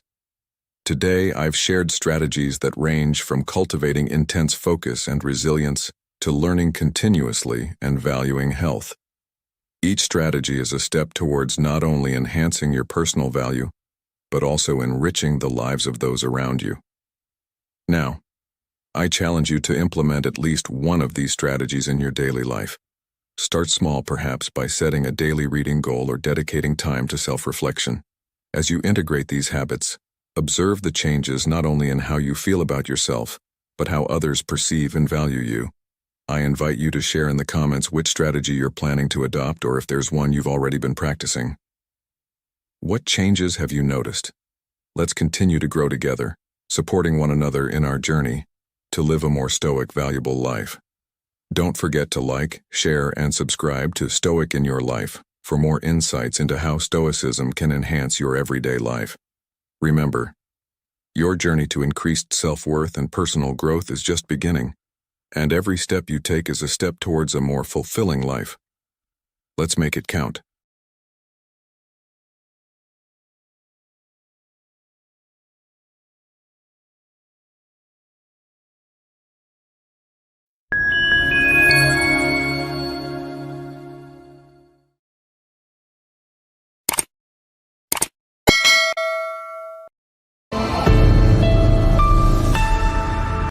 In this video, we're diving into the profound wisdom of Marcus Aurelius, a figure who, though he never saw himself as a philosopher, left behind a legacy that continues to enlighten us today. His work, Meditations, is a treasure trove of Stoic insights, particularly the concept of aligning ourselves with nature's course and accepting fate as it unfolds. Instead of tirelessly striving to bend the universe to our will, what if we learned to move with its rhythm? Marcus Aurelius believed in developing a pliable attitude towards external events while maintaining strict discipline over our inner selves. It's a powerful notion, especially in our modern world, where the desire for control often leads us astray. Let's face it, we all have a laundry list of wants, a life filled with pleasure, surrounded by agreeable people, achieving our dreams, staying forever young, and avoiding misfortune. We even struggle to accept our physical limitations and inherent flaws. This constant state of wanting is a hallmark of our humanity, but it's also a source of endless dissatisfaction. The harsh truth is, despite our best efforts, we're likely to encounter difficult people, fall short of our goals, face adversity, and age inevitably. Marcus Aurelius, in his introspective writings, reminds us that these experiences, however undesirable, are not just inevitable, but also outside our control. If we let them upset us, we become mere puppets, emotionally tethered to the unpredictable nature of life. He advocates for a different approach, embracing life as it comes, with all its unpredictability and imperfections. This philosophy is not about resignation, but empowerment. By accepting what we cannot change, we free ourselves from unnecessary burdens and find peace. As another Stoic philosopher, Epictetus, once said, "We cannot choose our external circumstances, but we can always choose how we respond to them." In this episode, we'll explore why accepting the universe as it is, rather than resisting or trying to alter it, is not just wise but liberating. It's about finding harmony in the chaos and learning to thrive no matter what life throws our way.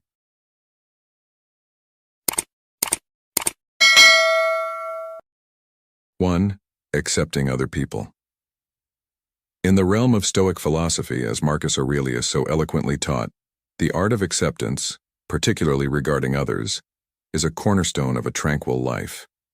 Imagine a scenario where someone directs a joke at your expense, perhaps even targeting someone dear to you. The Stoic response, as Aurelius would advocate, isn't one of anger or retaliation, but of profound understanding and acceptance. Aurelius himself advised against magnifying an event beyond its true nature. In essence, a joke is merely words and cannot intrinsically harm, unless you permit it to. Emotions like anger or sadness are self-generated and not inherent in the joke itself. Aurelius wisely noted, "Add nothing of your own from within, and that's an end of it." This philosophy extends to our interactions with a diverse array of human characters. Some may be virtuous, others less so. Some industrious, others not. The spectrum of human behavior includes those who jest and those who resort to aggression. Aurelius, in his Contemplations, recognized that despite the presence of arrogance, deceit, or antisocial behavior, we are all bound by our shared human nature, a tapestry of both beauty and flaws. He urged himself, and by extension us, to embrace this diversity without disturbance, emphasizing cooperation over conflict, an approach aligned with our natural state. Aurelius astutely observed that while we might desire others to act according to our wishes, the stark reality is that each person possesses their own will. Their actions, however irrational or misguided, are ultimately beyond our control. We might influence them, but their words and deeds are theirs alone. Consequently, Aurelius counsels against expending excessive energy in attempting to alter others, a pursuit he deemed futile and distracting from more worthwhile endeavors. He famously stated, "Don't waste the rest of your time here worrying about other people. Unless it affects the common good, it will keep you from doing anything useful." In modern life, this teaching remains profoundly relevant. We often find ourselves entangled in the actions and opinions of others, losing sight of our own path and peace of mind. Aurelius's wisdom serves as a reminder to focus on our inner landscape, cultivating our thoughts and actions rather than being swayed by externalities. In the words of another Stoic philosopher, Epictetus, "We cannot choose our external circumstances, but we can always choose how we respond to them." This encapsulates the essence of Stoic acceptance, a philosophy that empowers us to navigate the complexities of human interactions with grace and equanimity, fostering a life of serenity and purpose. 2. Accepting transience. Marcus Aurelius, a Stoic emperor, was acutely aware of life's fleeting moments. He likened our existence to leaves in the wind, sprouting in spring only to be whisked away, making room for new growth. This imagery beautifully captures the essence of transience. Everything is temporary, and our time here is but a brief instant. Marcus Aurelius reflected on the great emperors and philosophers of the past, once significant figures, now reduced to mere memories. He poignantly stated, "Forget everything else. Keep hold of this alone, and remember it. Each of us lives only now, this brief instant. The rest has been lived already, or is impossible to see." This quote reminds us of the minuscule span of our lives compared to the vastness of the universe. For many, this transience is a source of sorrow. The thought of our existence being so short-lived can lead to a desperate clinging to life, a futile search for eternal youth. But Marcus Aurelius offers a different perspective. The transient nature of the universe means that nothing is worth worrying over. He observed the fleeting nature of reputation, saying, "But look at how soon we're all forgotten, the abyss of endless time that swallows it all, the emptiness of all those applauding hands." This Stoic view teaches us to appreciate our limited time and not to squander it on trivialities. It's a call to action, urging us to seize the moment and live fully in the present. As we reflect on these teachings, let's embrace the wisdom of Marcus Aurelius, understanding that our brief journey is not a cause for despair, but an opportunity to live meaningfully and with purpose. Remember, what truly matters is how we use the time we have, not how much time we wish we had. Let this be a guiding light in our lives, encouraging us to make the most of every moment. 3. Accepting misfortune. Accepting misfortune is a profound lesson in the Stoic journey, one that resonates deeply with the philosophy of Marcus Aurelius. The essence of this teaching is not to futilely resist the inevitable adversities of life, but to embrace them with fortitude and resilience. This approach is encapsulated in the Stoic principle of the dichotomy of control, distinguishing between what is within our power and what is not. Marcus Aurelius, a sage in the Stoic tradition, advocates for a radical acceptance of life's challenges. He suggests that instead of yearning for a life devoid of misfortune, we should aspire to cultivate the strength to withstand adversity. This perspective is eloquently expressed in his words, "Then isn't it better to do what's up to you, like a free man, than to be passively controlled by what isn't, like a slave or beggar?" This quote underscores the importance of focusing on what we can control, rather than being at the mercy of external circumstances. In our modern lives, this teaching is incredibly relevant. Consider the anxiety of a deteriorating relationship. Many might pray for the relationship to endure, yet Stoic wisdom teaches us that events, including the dynamics of a relationship, are often beyond our control and possibly part of a larger divine plan. Marcus Aurelius advises redirecting our energies towards what we can influence, as he states, "Start praying like this and you'll see. Not some way to sleep with her, but a way to stop wanting to. Not some way to get rid of him, but a way to stop trying. Not some way to save my child him, but a way to lose your fear." This philosophy encourages us to focus on personal growth and mental resilience, preparing ourselves for any eventuality, including the end of a relationship. By accepting and even wishing for things to unfold as they do, we align ourselves with the natural flow of life, becoming impervious to the whims of fate. As Seneca, another Stoic philosopher, aptly put it, "Life is like a play. It's not the length, but the excellence of the acting that matters." This quote adds another layer of Stoic wisdom, emphasizing the quality of our responses to life's events over the events themselves. In essence, the Stoic approach to misfortune is not about passive resignation, but about proactive acceptance. It's about building an inner citadel of calm and resilience, enabling us to face life's storms with equanimity. By doing so, we not only endure the challenges life throws at us, but also grow stronger and wiser through them. 4. Accepting your nature. In our journey through life, many of us struggle with accepting our inherent traits, our looks, physical limitations, and the inevitable aging and mortality. Marcus Aurelius, a beacon of wisdom, taught himself to embrace the constraints of his body and to find contentment in his existence. He reminded himself of his place in the world, understanding that he, like all of us, is a part of nature, and meant to live in harmony with it. Some are blessed with athletic prowess, others with sharp intellects. While we can strive to improve ourselves, we are ultimately bound by our natural capacities. We face a choice: fixate on our shortcomings, chasing goals that may not align with our innate abilities, or acknowledge and leverage our inherent strengths. The Stoics, with their profound insights, highlighted a unique aspect of human nature: our capacity for reason.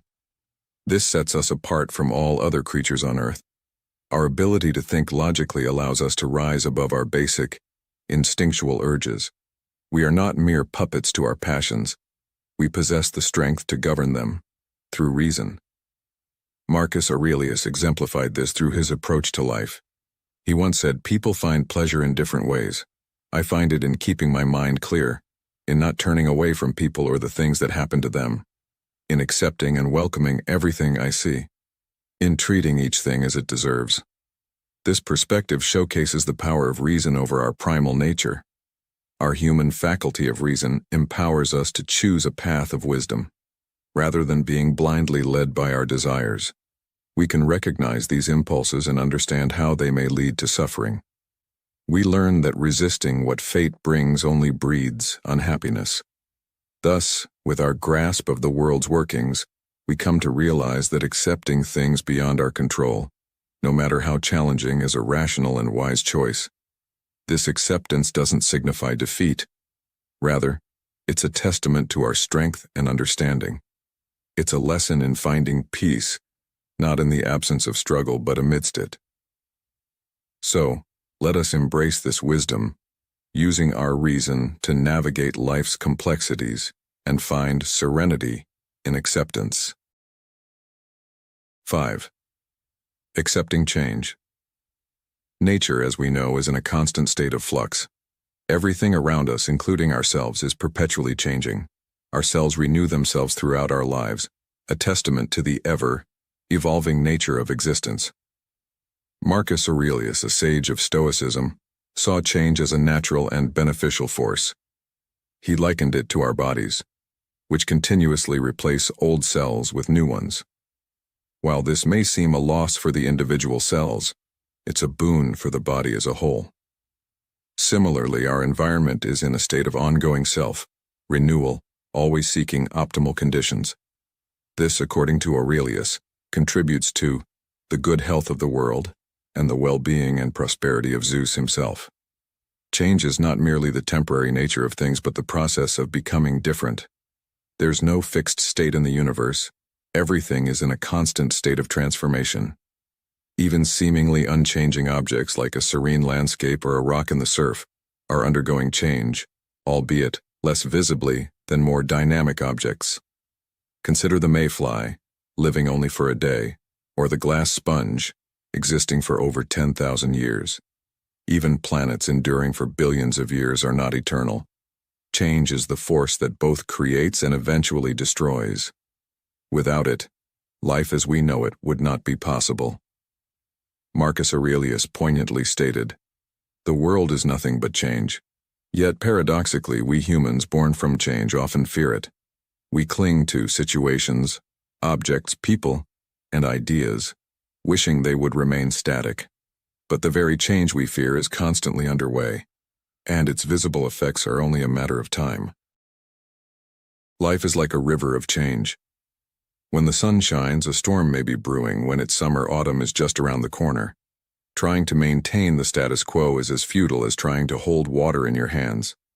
As Aurelius said, "Some things are rushing into existence, others out of it. Some of what now exists is already gone." This constant change and flux remake the world, just as time remakes eternity. In this ever-changing river, what can we truly hold on to? Our attachments are fleeting, like glimpsing a sparrow before it flies away. Understanding and accepting this natural flow of change can be liberating. It teaches us to appreciate the moment, to embrace the transient nature of life, and to find peace in the constant evolution of the universe. As Stoics, we learn to flow with this change, not against it, finding stability not in the external, but within ourselves. And things to let go of to find peace in your heart. 1. The need to be perfect. In our journey to find peace within our hearts, the first thing we must release is the pursuit of perfection. Remember, not a single soul on this earth is flawless. I, too, once chased this elusive ideal of perfection for nearly 3 decades. My quest encompassed everything: a flawless career, an ideal family, an impeccable body, and a life without blemishes. But the hard truth I learned is that perfection is a mirage, an unachievable dream. Now I embrace a new truth, one that resonates deeply within me. I am a happy person in an imperfect way. It's essential to understand that our imperfections don't diminish our worth or our ability to inspire others. In fact, it's often our flaws and mistakes that make us relatable and genuine, touching the lives of those around us in profound ways. By letting go of this unrelenting pressure to be perfect, to always present a flawless facade, we open the door to true inner peace.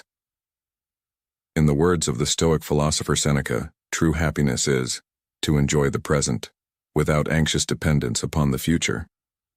This sentiment echoes the idea that peace comes not from perfection, but from accepting and finding joy in our current imperfect state. So, let's step away from the unending quest for perfection and instead find solace in our beautifully imperfect lives.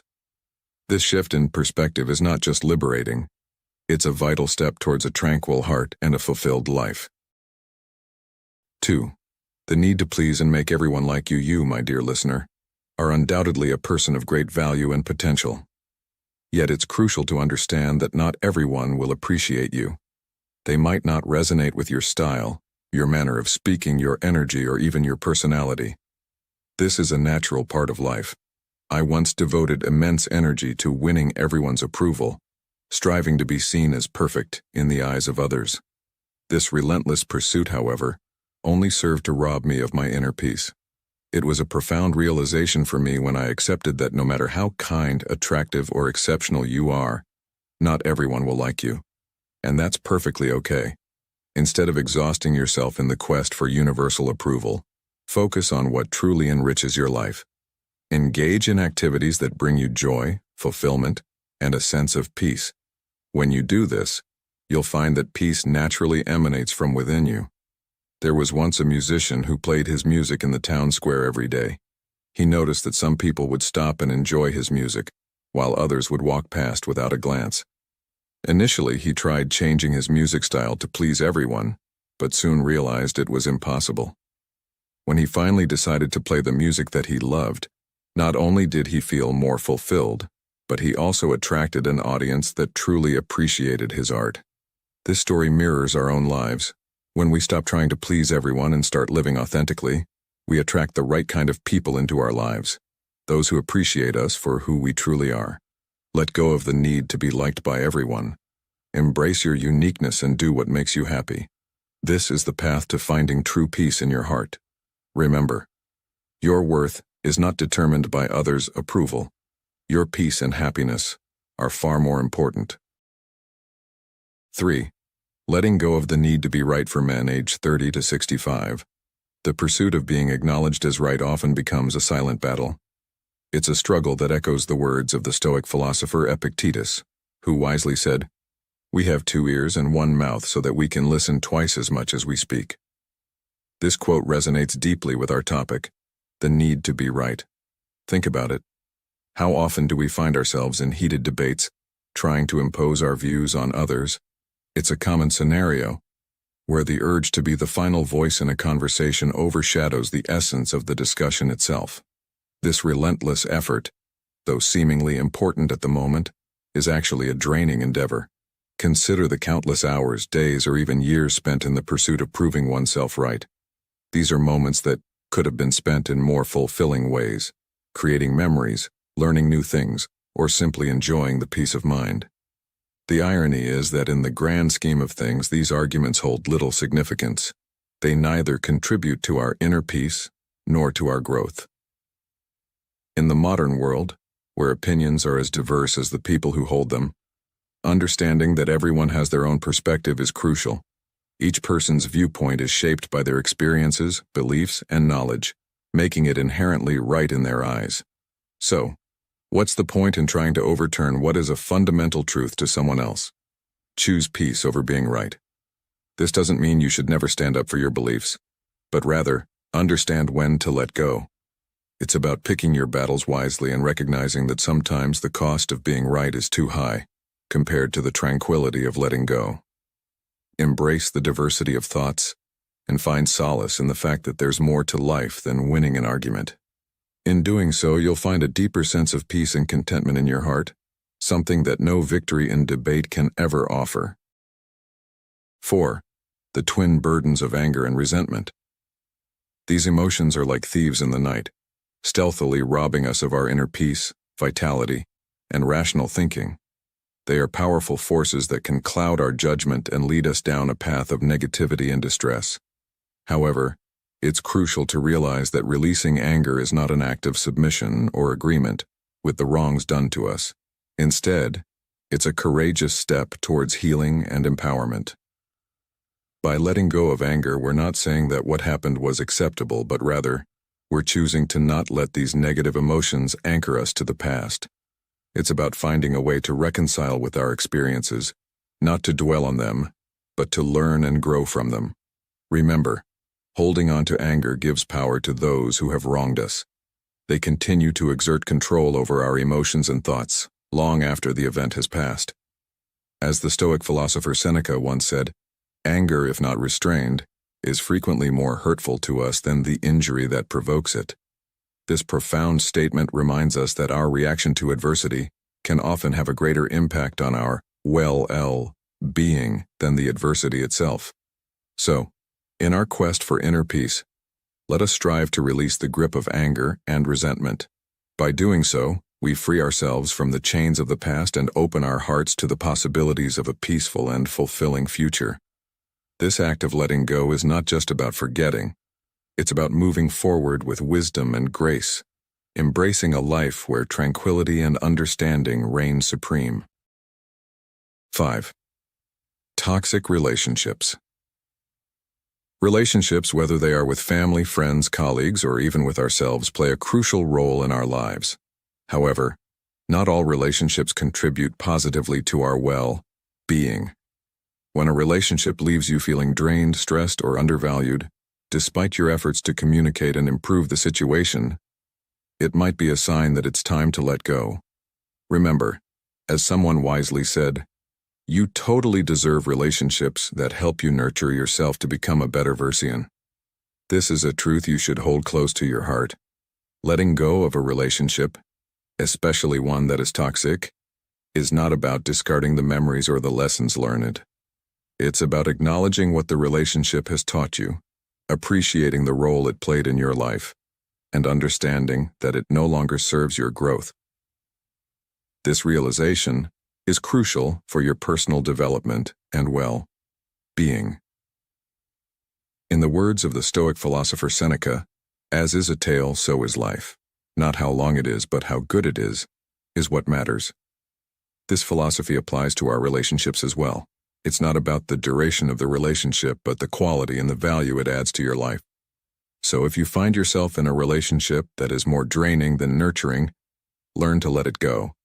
If it's destroying you, then you must definitely let go. Letting go is a process of moving forward, making space for new, enriching relationships that are waiting to enter your life. Embrace these new connections with an open heart, and let them contribute to your journey of becoming the best version of yourself.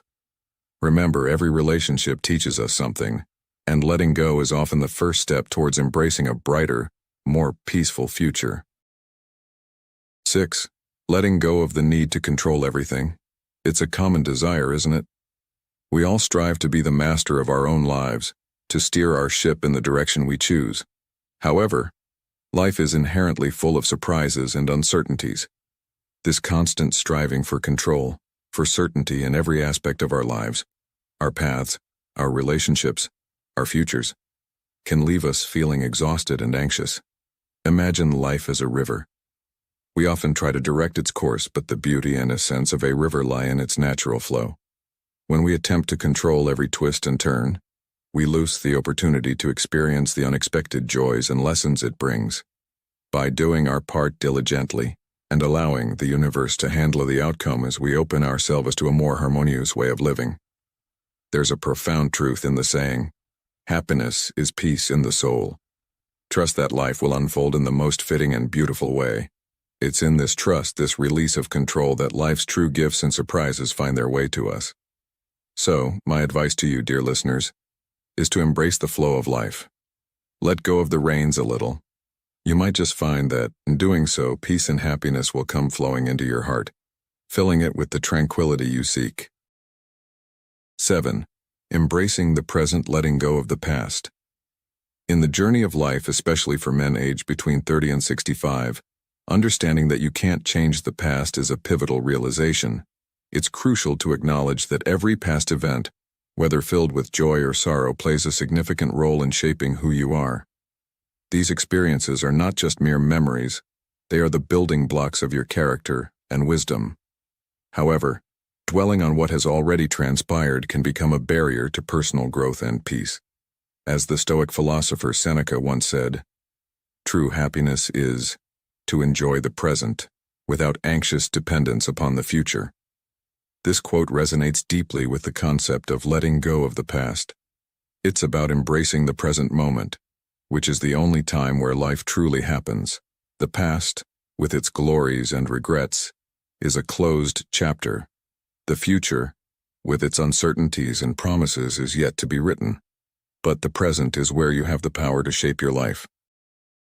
In this moment, there's an opportunity to cultivate peace, happiness, and serenity. It's a chance to redefine your life, not by the shadows of yesterday, but by the possibilities of today. Letting go of the past doesn't mean forgetting it.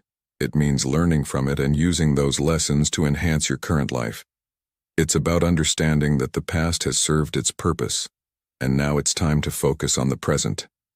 Modern life, with its rapid changes and challenges, often makes it difficult to stay grounded in the present. But by consciously choosing to let go of past burdens, you open yourself to the wonders of the now.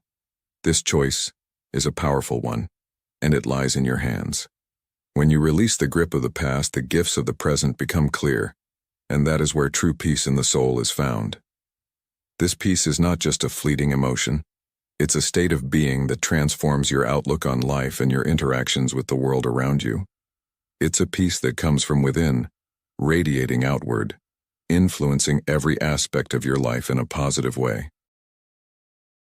As we conclude our journey through the profound philosophy of Marcus Aurelius today, remember that the essence of Stoicism lies in embracing what life offers and transforming our desires into acceptance.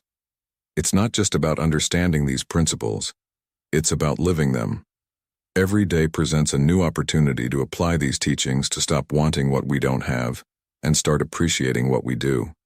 I encourage you to reflect on how you can incorporate this philosophy into your daily life. What aspects of your life could benefit from a Stoic perspective? Share your thoughts and experiences in the comments below. Let's inspire and learn from each other as we continue to grow on this Stoic journey. Remember, the path to inner peace and happiness is a journey, not a destination. Let's walk this path together, embracing the wisdom of the Stoics in every step we take. Thank you for joining me on Stoic in Your Life. Don't forget to like, share, and subscribe for more insights into the world of Stoicism. Until next time, keep striving for wisdom and serenity in your daily life.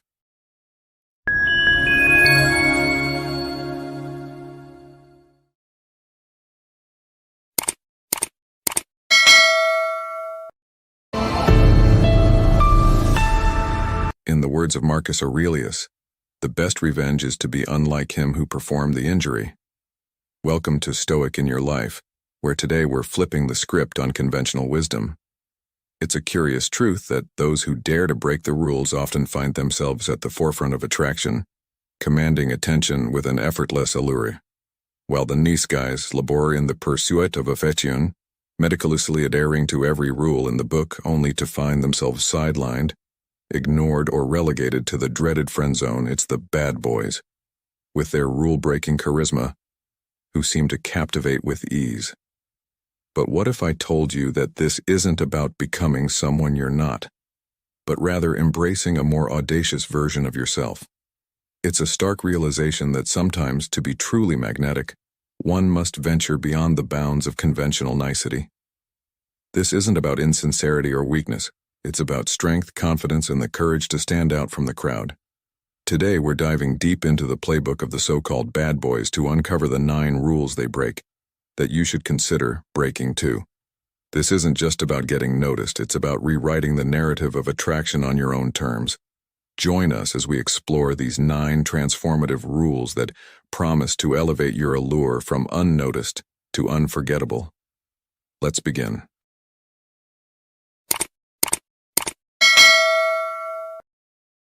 They got themselves. Bad boy often emerges as a paradoxical source of inspiration. These individuals, characterized by their fierce independence and self-sufficiency, inadvertently embody a principle deeply rooted in Stoicism, the virtue of self-reliance. This concept, while seemingly straightforward, holds profound implications for how we navigate our relationships and personal growth. The bad boy persona, often glamorized for its rebellious nature, essentially highlights the importance of having a strong sense of self and not being overly dependent on others for one's happiness or well-being.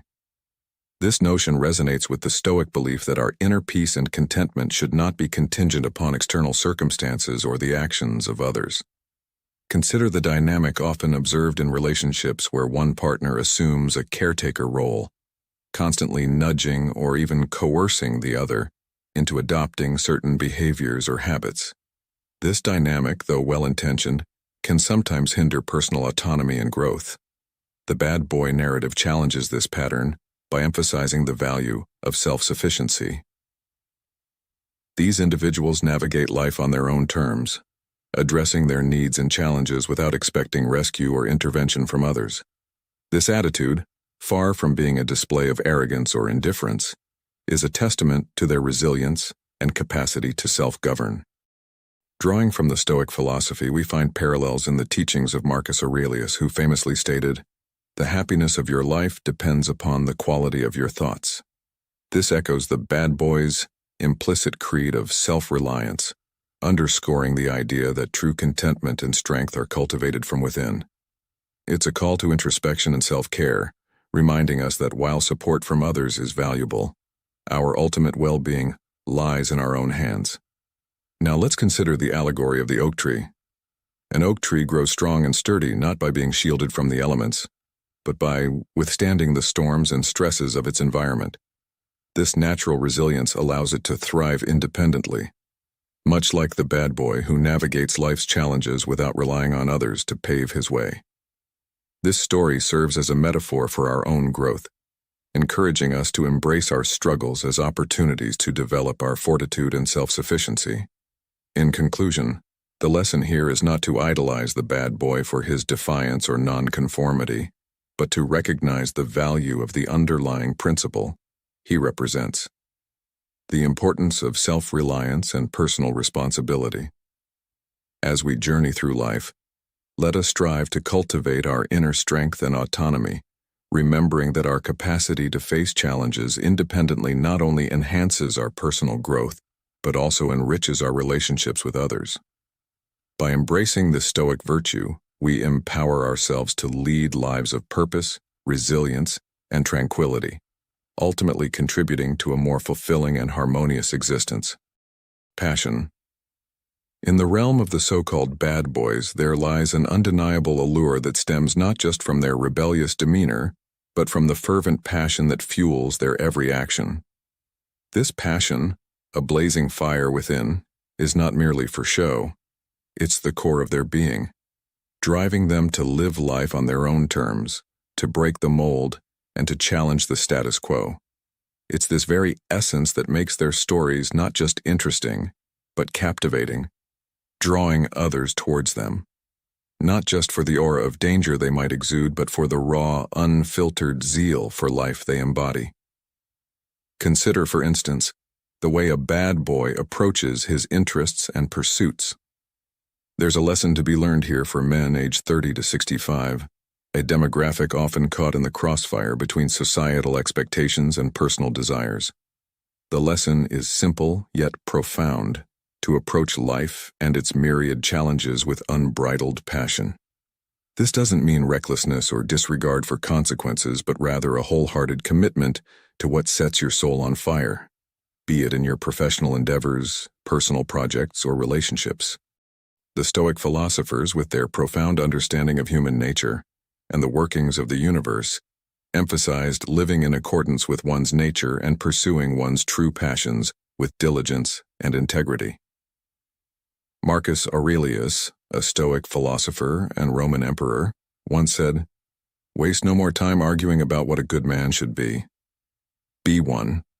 This quote encapsulates the essence of living passionately, acting with conviction and authenticity rather than getting bogged down by societal norms or the expectations of others. Bad boys embody this Stoic principle, albeit in a more unconventional manner. They break the rules not for the sake of rebellion, but because they are guided by an internal compass that directs them towards what they genuinely believe in. They are not swayed by the fear of judgment or failure, which often holds many back from pursuing their true passions. Instead, they embrace these as part of the journey, a testament to their commitment to living authentically. This approach to life is not without its challenges, but it is precisely these challenges that make the journey worthwhile. The stories of bad boys are replete with trials and tribulations, yet it is their passion that sees them through, that transforms obstacles into stepping stones. This is the kind of passion that can inspire men in the 30 to 65 age group, many of whom may find themselves at a crossroads questioning the path they're on or the choices they've made. Incorporating this passionate approach into modern life requires a shift in perspective. It calls for recognizing the value in what excites and motivates you, and more importantly, acting on it. It's about making deliberate choices that align with your deepest desires and interests, even if it means stepping out of your comfort zone or going against the grain. This could manifest in various ways, from pursuing a long-held dream or hobby, making a career change that feels more fulfilling, or simply adopting a more adventurous spirit in daily life. The advice here is not to discard all sense of responsibility or to act impulsively without regard for the consequences. Rather, it's to find a balance between the demands of life and the pursuit of passion. It's about making room for what truly matters, for what makes you feel alive, and integrating this into your daily existence. This might mean setting aside time for your interests, being more open to new experiences, or simply allowing yourself to be more present and engaged in whatever you do. In essence, the bad boy approach to passion is a call to live more fully, to embrace the intensity of life with open arms. It's a reminder that at the heart of every man's story, there's a burning desire to live authentically, to pursue what truly matters with fervor and dedication. For men, this message is particularly poignant, offering a beacon of inspiration to rekindle their passions and to approach life with a renewed sense of purpose and vitality. It's an invitation to break the rules not for the sake of rebellion, but as a means to live more authentically, passionately, and ultimately, more fully. The act of asking for permission. In the tapestry of modern societal norms, there's a heavy emphasis on seeking consent and permission in all interactions, especially those of a romantic nature. This advice, while rooted in respect and consideration, is often interpreted in a way that might seem overly cautious or timid to some. The bad boys of our narrative challenge this notion head-on, embodying a spirit of boldness and assertiveness that seems to draw admiration and intrigue. It's crucial to clarify that this isn't about disregarding the fundamental importance of consent or respect for others' boundaries. Far from it. Instead, it's about challenging the idea that one must always explicitly ask for permission in contexts where mutual understanding and nonverbal cues speak volumes. The most compelling figures in history, literature, and even in the stories we tell today are those who navigate life with a sense of purpose and determination, taking decisive action to pursue their desires, be it in love, career, or personal aspirations. This approach mirrors a Stoic principle beautifully articulated by Marcus Aurelius. The impediment to action advances action. What stands in the way becomes the way. Stoicism teaches us the value of directness and the power of understanding our environment to make informed decisions. Like the bad boys, Stoics advocate for reading the room, understanding the context and acting in harmony with the situation, rather than being paralyzed by hesitation or fear of overstepping. The allure of such characters, often romanticized in tales and media, lies not in a reckless disregard for others, but in their embodiment of confidence and self-assurance. They represent a figure who knows what they want and pursues it with conviction, not through coercion or disrespect, but through a profound understanding of human nature and social dynamics. This energy, this unwavering sense of self, is what draws people to them. It's a reminder that attraction is not just about physical appearance or material success, but about the strength of character, the courage to act according to one's values, and the ability to navigate the complexities of human interaction with grace and confidence. In embracing this lesson, we're not advocating for a life without boundaries or respect for others, but for a life lived boldly and authentically. It's about understanding that asking for permission in every aspect of life can sometimes mean missing out on opportunities that require initiative and courage. It's about recognizing that while respect and consent are non-negotiable, there are moments when taking the lead, guided by empathy and understanding, can open doors to deeper connections and achievements. As we reflect on this rule and its implications, let's consider how we can apply this blend of boldness and sensitivity in our own lives. How can we break free from the constraints of excessive caution to seize the day with both hands, all while maintaining the core Stoic values of respect, integrity, and virtue? This balance, this dance between assertiveness and empathy, is where the true art of living lies. It's a path that invites us to challenge conventions, to read the room with wisdom, and to act with the confidence of someone who knows their worth and respects the worth of others. In the end, the lesson here transcends the label of bad boy and touches on a universal truth about human nature and the pursuit of a fulfilling life. It's a call to embrace our agency, to live with purpose, and to approach our interactions with a blend of confidence and compassion. As we continue to explore the rules that bad boys break, let's keep this Stoic wisdom in mind, allowing it to guide us through the complexities of life with a serene mind and a resilient spirit, hiding unusual traits. In the realm of self-discovery and personal authenticity, there lies a profound rule often overlooked, yet crucial for those on the path of self-improvement and genuine connection, especially for men navigating the complex dynamics of modern relationships. This rule centers around the embracing and showcasing of one's unique and unusual traits, a concept that many might shy away from, particularly in the presence of the opposite sex. The societal pressure to conform and the fear of alienation lead many to mask these authentic aspects of their personality, opting instead for a facade that they believe is more acceptable or appealing.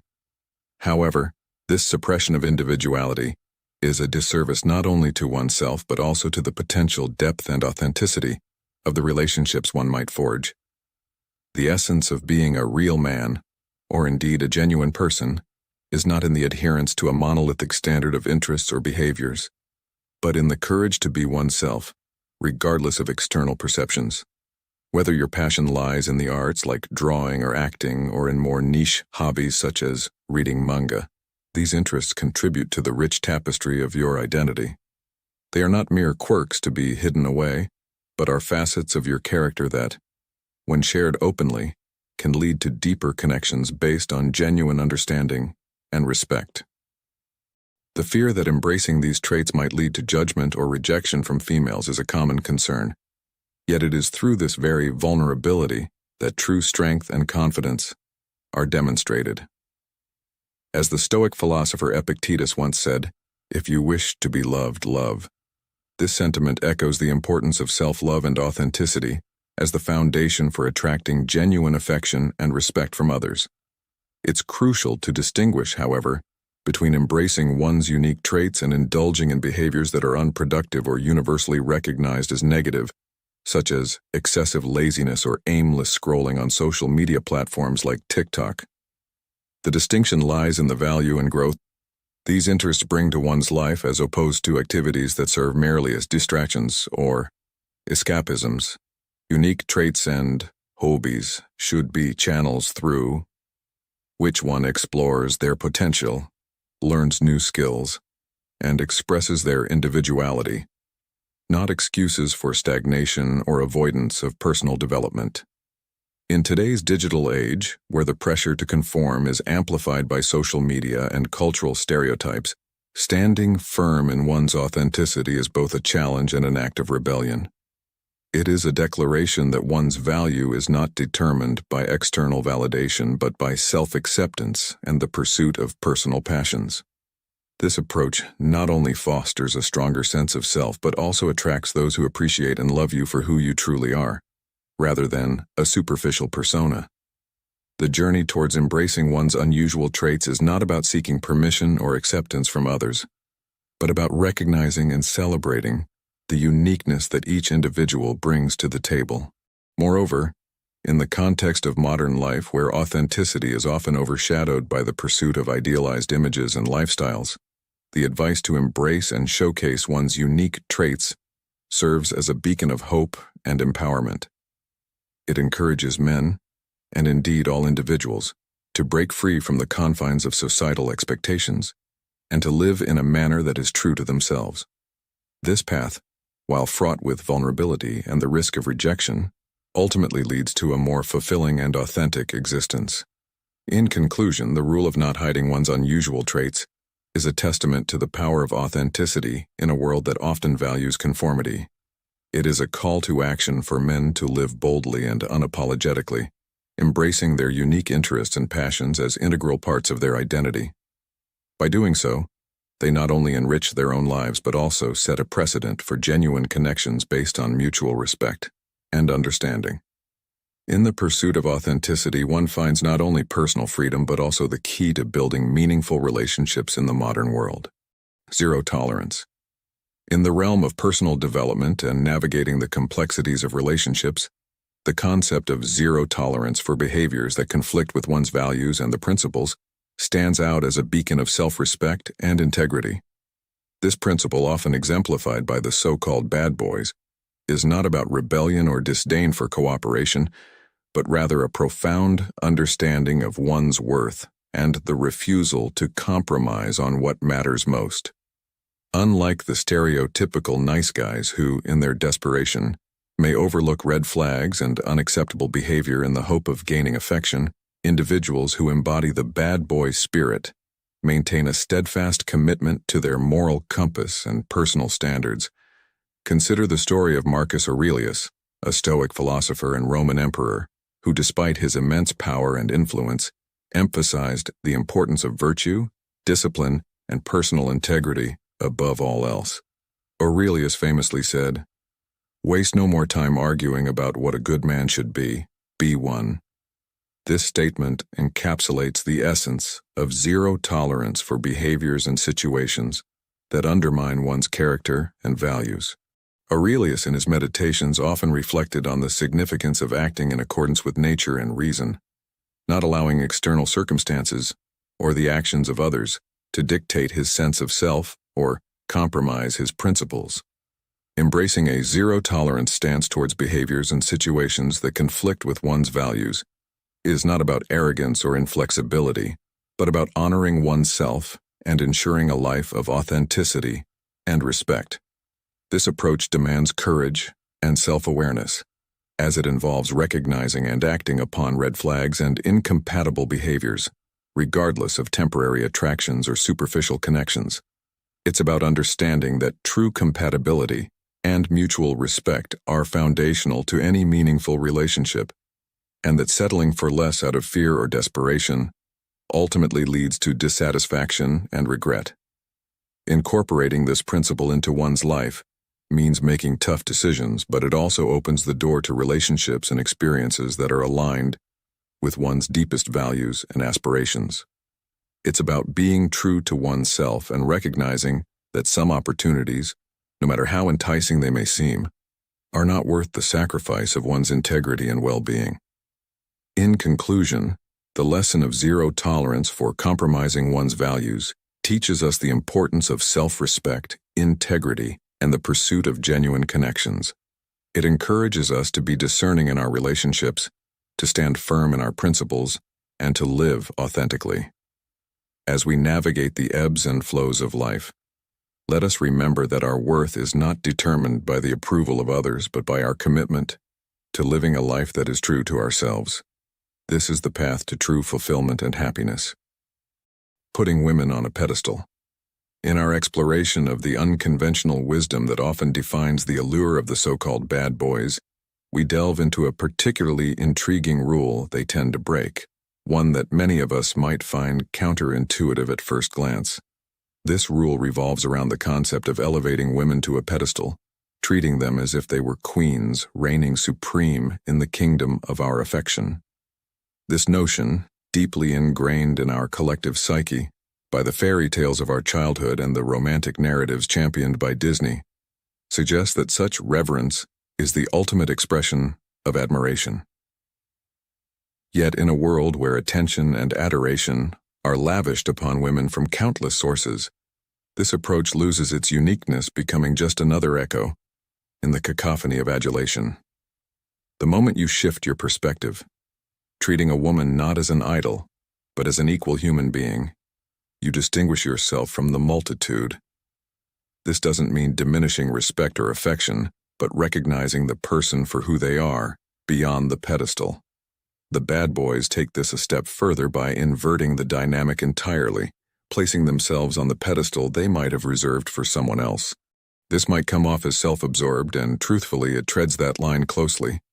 However, this act of self-valorization isn't about diminishing the value of others, but about recognizing one's own worth. It's a powerful statement of self-confidence which, paradoxically, can be profoundly attractive. This approach echoes the Stoic philosophy, where the emphasis is placed on understanding what is within our control and what is not. As Epictetus famously said, "We are disturbed not by what happens to us, but by our thoughts about what happens." In this context, the Stoics would argue that placing someone on a pedestal is a way of giving them control over our emotions and self-worth, something that is fundamentally outside our control. Instead, by focusing on our own values, actions, and self-respect, we align more closely with Stoic principles, fostering a sense of inner confidence and tranquility. Incorporating this Stoic perspective, we can see that the allure of the bad boy isn't in the rebellion itself, but in the underlying confidence and self-assurance that such actions signify. It's a reminder that in the pursuit of connection and affection, the most compelling attribute we can offer is not the adulation of the other, but the strength of our own character. By valuing ourselves, we not only attract others, but also cultivate a more profound and resilient sense of self-worth. This narrative isn't about advocating for a careless disregard for the feelings of others, but about encouraging a healthy self-respect that allows us to engage with others as equals. It's about breaking the cycle of seeking validation through the approval of others and instead finding it within ourselves. In doing so, we not only set ourselves apart, but also build relationships based on mutual respect and genuine connection. As we navigate the complexities of human relationships, let us remember that the most enduring attraction comes not from placing others on pedestals, but from the quiet confidence that comes from knowing our worth. In the words of Marcus Aurelius, the happiness of your life depends upon the quality of your thoughts. By cultivating a mindset that values self-respect and genuine connection, we not only enrich our own lives, but also bring a more authentic and meaningful presence to those around us. Playing it safe. In the grand tapestry of life, where the threads of fate intertwine with the choices we make, there lies a profound truth that echoes through the ages, a truth that the Stoic philosophers of ancient Greece pondered deeply. The only true wisdom is in knowing you know nothing, Socrates once declared, a sentiment that invites us to embrace the uncertainty of life with open arms. This wisdom is particularly relevant when we consider the concept of playing it safe, a notion that has ensnared the spirits of many men, from the bustling streets of modern cities to the serene landscapes of the countryside. The vast majority, a staggering 95%, of men are ensnared in the clutches of caution, their wings clipped by the societal norms and expectations that have been instilled in them since childhood. This pervasive culture of safety and risk aversion has led countless individuals into the monotonous cycle of the rat race, trapping them in careers that drain their souls, yet they remain, for the fear of risk is a formidable jailer. The tragedy of this mindset is not only in the squandered potential and the dreams left to wither in the shadows of conformity, but also in the dullness it breeds, a characteristic that dims the light of attraction and renders one invisible in the dance of life. I contrast this with the archetype of the bad boy crayer, a figure who dances on the edge of risk with a fearless heart. These are the men who view life as a vast ocean, to be navigated with boldness, not a tempest to be weathered from the safety of the harbor. They understand that to never risk is to lose oneself entirely, a fate far worse than any failure. For them, action precedes deliberation, a philosophy that might seem reckless to the cautious observer, yet there is an undeniable allure in their audacity. Their lives are lived in vivid colors, each decision painting another stroke on the canvas of their existence, a testament to their belief in their resilience and their ability to rise from the ashes of their misadventures. This approach to life, while seemingly reckless, is underpinned by a deep-seated confidence and a profound understanding of the nature of existence. It is a manifestation of the Stoic principle that we control only our actions and attitudes, not the outcomes. By embracing risk, these men are not courting danger but rather affirming their faith in their ability to adapt and overcome, a quality that is inherently attractive and inspiring. Escape a boring reality.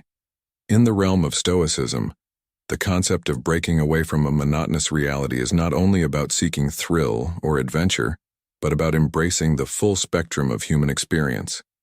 This idea resonates deeply with the allure of the so-called bad boys, individuals who defy the norms and live life on their own terms, often providing a stark contrast to the predictable patterns of everyday life.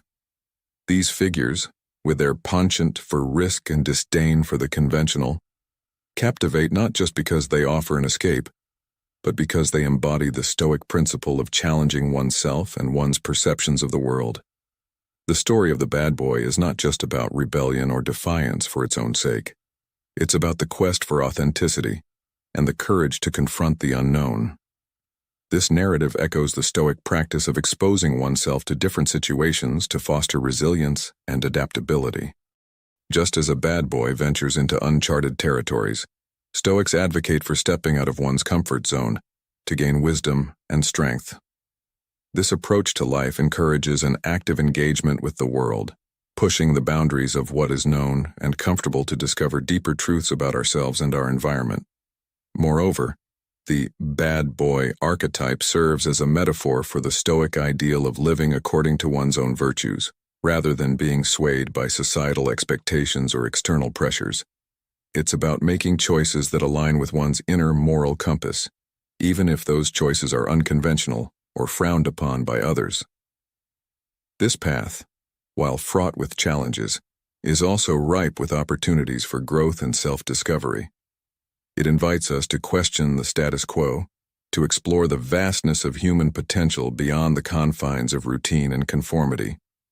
Incorporating a story that exemplifies this Stoic principle, consider the tale of Alexander the Great and Diogenes the Cynic.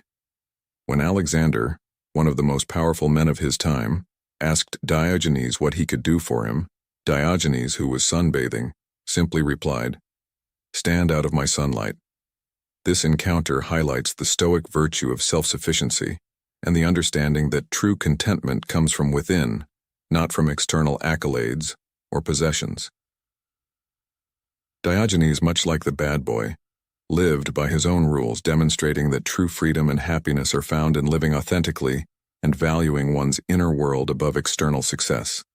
To embody the lessons from the bad boy narrative and Stoic philosophy, one must cultivate the courage to live authentically, embrace the unknown, and challenge societal norms. It's about finding balance between seeking adventure and practicing self-reflection, between breaking rules and adhering to one's own ethical code. This journey requires us to be fearless in the face of uncertainty, to welcome discomfort as a teacher, and to always strive for personal growth and understanding. In conclusion, the bad boy archetype, when viewed through the lens of Stoicism, offers valuable lessons on living a fulfilling life. It teaches us to break free from the mundane, to challenge ourselves, and to pursue authenticity over conformity. By embracing these principles, we can navigate the complexities of life with resilience, wisdom, and a deep sense of inner freedom. Let us then, inspired by the bad boys and guided by Stoic wisdom, dare to live boldly, to question and to grow, transforming our lives into a thrilling adventure of self-discovery and empowerment. Hard to get. In the realm of attraction and human connection, there's a paradox that often goes unnoticed but is deeply felt. It's the allure of the unattainable, the magnetic pull towards someone who seems just out of reach. This brings us to a fascinating rule often broken by those labeled as bad boys: the art of being hard to get. Now, before we dive deeper, let's clarify that this isn't about playing games or manipulation. It's about understanding a fundamental aspect of human psychology and how it intertwines with the principles of Stoicism, a philosophy that teaches the value of self-control, independence, and resilience. Many of us have observed or experienced the scenario where someone's interest is piqued, not by those who are readily available, but by those who maintain a certain distance, those who do not seem to need the validation or approval of others to define their worth. This is where our bad boys come into play. They inherently understand this dynamic, not because they aim to be elusive, but because they embody a level of self-sufficiency and confidence that naturally makes them less available. They are not easily swayed by the opinions of others, nor do they seek out validation through constant availability. This, in essence, is what makes them so intriguing. Let's consider a quote from the Stoic philosopher Epictetus, who said, "Demand not that events should happen as you wish, but wish them to happen as they do happen, and your life will be serene." This sentiment captures the essence of what it means to be hard to get. It's not about indifference to others, but about a profound alignment with oneself and the natural flow of life. It's about being so grounded in one's own being and pursuits that the need for external validation diminishes. This doesn't mean one becomes aloof or detached from human connection, but rather that one's sense of self-worth and contentment isn't hinged on how relentlessly one is pursued or desired. The bad boy archetype, often misunderstood, is not about a lack of care or respect for others, but about a deep-seated confidence and an understanding of one's value that doesn't require constant external affirmation. They live by a code that prioritizes self-respect and an understanding that their worth isn't determined by how accessible they are. This principle can be incredibly liberating when applied thoughtfully in our lives. It encourages us to find balance, to understand that while human connection is invaluable, our self-worth should not be solely dependent on it. Imagine living with the kind of serene confidence that allows you to move through the world, not seeking approval, but being fully present in each moment, engaging with others authentically and without the desperate need for their validation. This is the lesson we can learn from the hard-to-get rule. It's about cultivating a sense of self that is complete on its own, a sense of self that attracts not because it seeks to, but because it is inherently fulfilled and grounded. Incorporating the Stoic wisdom into our lives, we begin to see the value in focusing on our own journey, in being true to ourselves, and in maintaining a sense of independence that is attractive because it is genuine. It's about being so engaged in our own growth and pursuits that we naturally become less available, not as a strategy but as a byproduct of living a fulfilling life. This approach to life and relationships invites a deeper, more genuine connection with others, one that is based on mutual respect and admiration rather than a neediness or a lack of self-sufficiency. In conclusion, the allure of being hard to get, as demonstrated by the bad boys, is not about elusiveness for its own sake, but about embodying a level of self-assurance and independence that naturally makes one more attractive. It teaches us the importance of valuing ourselves, of being comfortable with who we are, and of not basing our self-worth on the attention or approval of others. By embracing these principles, we can cultivate a life of serenity and strength, reminiscent of the Stoic ideal, where our happiness and sense of fulfillment come not from external validation but from within, from our own Stoic flow through the ebbs and flows of life. As we wrap up today's exploration into the 9 rules bad boys break that you might consider adopting in your own life, it's crucial to remember that the essence of these lessons isn't about disregarding respect or integrity. Instead, it's about embracing confidence, self-assurance, and the courage to live authentically. These principles, when applied wisely, can lead to a life of fulfillment and genuine connections.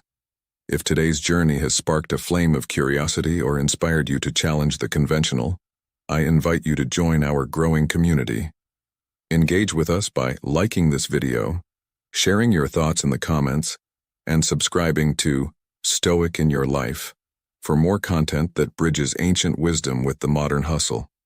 Don't forget to hit the notification bell, ensuring you never miss out on our upcoming adventures into the profound world of Stoicism and beyond. Together, let's continue to explore, grow, and embody the principles that make life not just bearable but profoundly meaningful.